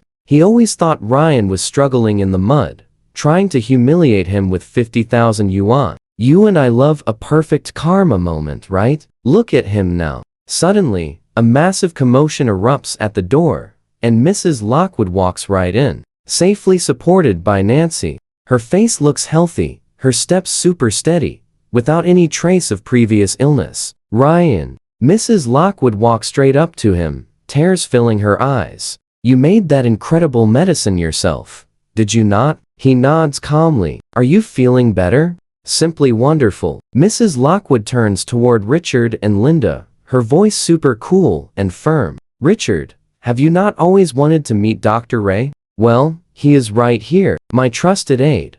Chen finally revealed the real truth about what happened back then. Nancy steps forward, glaring at Linda. Did you really think swapping babies at the hospital would stay a secret forever? I have been secretly investigating and watching you all these years. I observed everything. A mother ignoring her own son, while showing crazy devotion to someone else's child. I knew something was super wrong long ago. I already ran the DNA test. She dramatically throws down a report. Richard grabs it with completely trembling hands. Seeing the result, he spins around and fiercely slaps Linda across her face.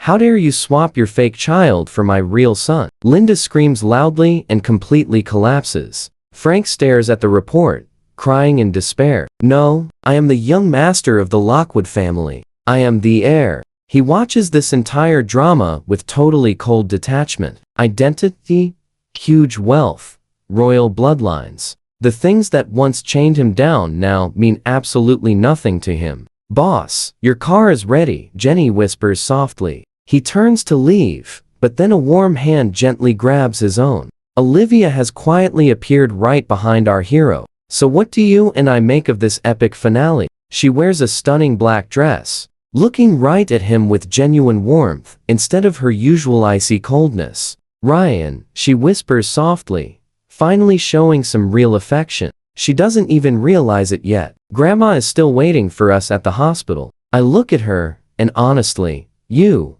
and I both feel his heart melting. Okay, let's head home. Leaving the banquet hall, Cindy suddenly rushes out, crying and looking completely pathetic. Ryan, I messed up. Can we go back to our college days? But I don't even slow down. Without even turning around, I drop one final line. Cindy, you once said an illegitimate son and a total thug make a perfect match. I think you and Frank, exactly as he is right now, are absolutely the perfect couple. Behind me, Cindy sobs hopelessly, while ahead lies the dazzling, ever-changing city night. Inside the car, Ivia suddenly asks him, "When are you returning that neuroscience book to me?" I raise an eyebrow at her. "Are you interrogating me right now, Miss Sullivan?" She turns toward the window, her ears blushing a cute red. "I'm just worried that if Dr. Ray ever leaves, Grandma will tear the Sullivan group apart." I laugh helplessly, casually wrapping my arm right around her shoulders.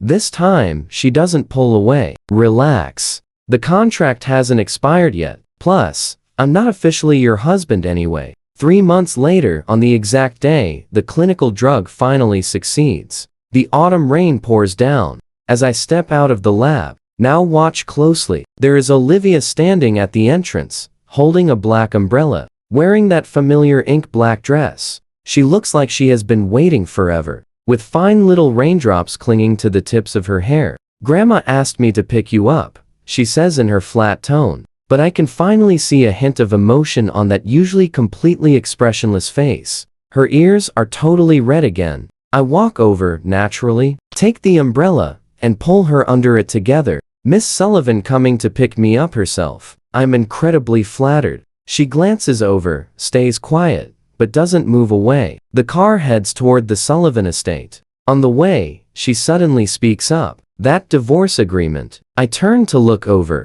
She pauses, her gaze watching the rain rush past the window. Her voice is so insanely soft. It actually sounds like she is talking to herself.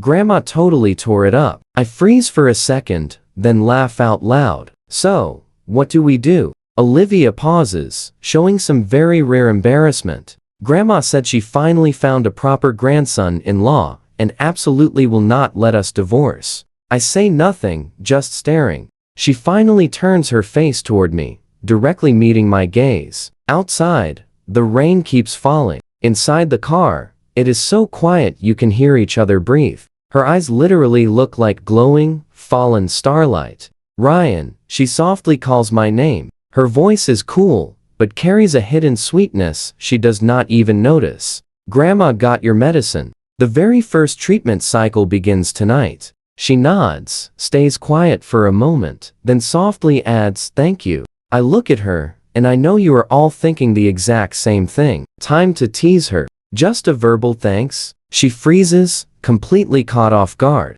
That normally frosty face actually shows a cute hint of confusion. I laugh, reach out, and gently ruffle her hair. "Just teasing you." She glares at me, but refuses to pull away from my touch. The car stops right at the Sullivan estate entrance. The rain finally stops, revealing a beautiful sunset right on the horizon. Old Mrs. Sullivan is already waiting happily at the door. Seeing us step out, she immediately greets us with a beaming smile, grabbing my hand with one of hers and Olivia's with the other, pulling us inside. "Hurry up, we have been waiting to start dinner." At the dinner table, old Mrs. Sullivan happily picks out food for me, and then for Olivia next, muttering, "Grandson-in-law, eat more. And you too, naughty girl. Both of you look so thin." For once, Olivia accepts the naughty girl nickname. She just eats quietly, occasionally sneaking a glance up at me. After dinner, old Mrs. Sullivan pulls us out to the courtyard for some tea. The sunset paints the entire courtyard a beautiful, warm orange, and the air smells like fresh earth. Old Mrs. Sullivan suddenly speaks up. "Grandson-in-law, naughty girl, need to tell you something." Olivia and I both look at her at the exact same time. Old Mrs. Sullivan is smiling warmly, but her eyes are sparkling. "I remembered." I'm stunned thinking about how you two got that marriage certificate. I remembered. It turns out she arranged our entire marriage certificate behind our backs. We were completely registered without even knowing it. She smiles at me. Grandson-in-law, you won't blame me for that, right? I look over at Olivia, then back to Grandma, and just laugh. I definitely do not blame you. She nods with absolute satisfaction between the two of us, and asks, so when is the actual wedding happening? Olivia absolutely cannot sit still anymore and stands right up to leave. But Grandma grabs her. Where are you running? Already married? Why so shy? I smile, and honestly, I just witnessed him finding the perfect life he always wanted. Olivia finally breaks free from her tight grip, slowly walks over to me, and softly whispers, let's go. I stand up and say my goodbyes to old Mrs. Sullivan. She waves with a big smile, and secretly slips me a little note. Inside the car, I open up the note. It reads, grandson-in-law, if that naughty girl bullies you, just tell me and I will handle her. Stick with me here. I actually laugh. Olivia leans over, reads the note, pauses for a second, and just says, Grandma has great handwriting. I turn to face her completely. She catches my gaze, and out of nowhere asks, Ryan, what exactly are you laughing at? I look right back, totally serious, laughing at how lucky I am. She completely freezes and asks, what? Without spending a single cent, I got a wife, I tell her. It started fake, but it is becoming very real now. You saw that too, right? She stares, then quickly looks out the window, but I totally catch that tiny smile on her lips. The car cruises into the dark, Haicheng city lights flashing right past the window. Olivia softly called to her, are you completely free tomorrow? She immediately turns back. I just look at her, my eyes totally shining with a huge smile. Let us rip up that divorce agreement. She pauses, then gives a really soft hum in agreement. That soft sound holds more weight than any promise in this world. The night gets darker, but you and I know my night just began.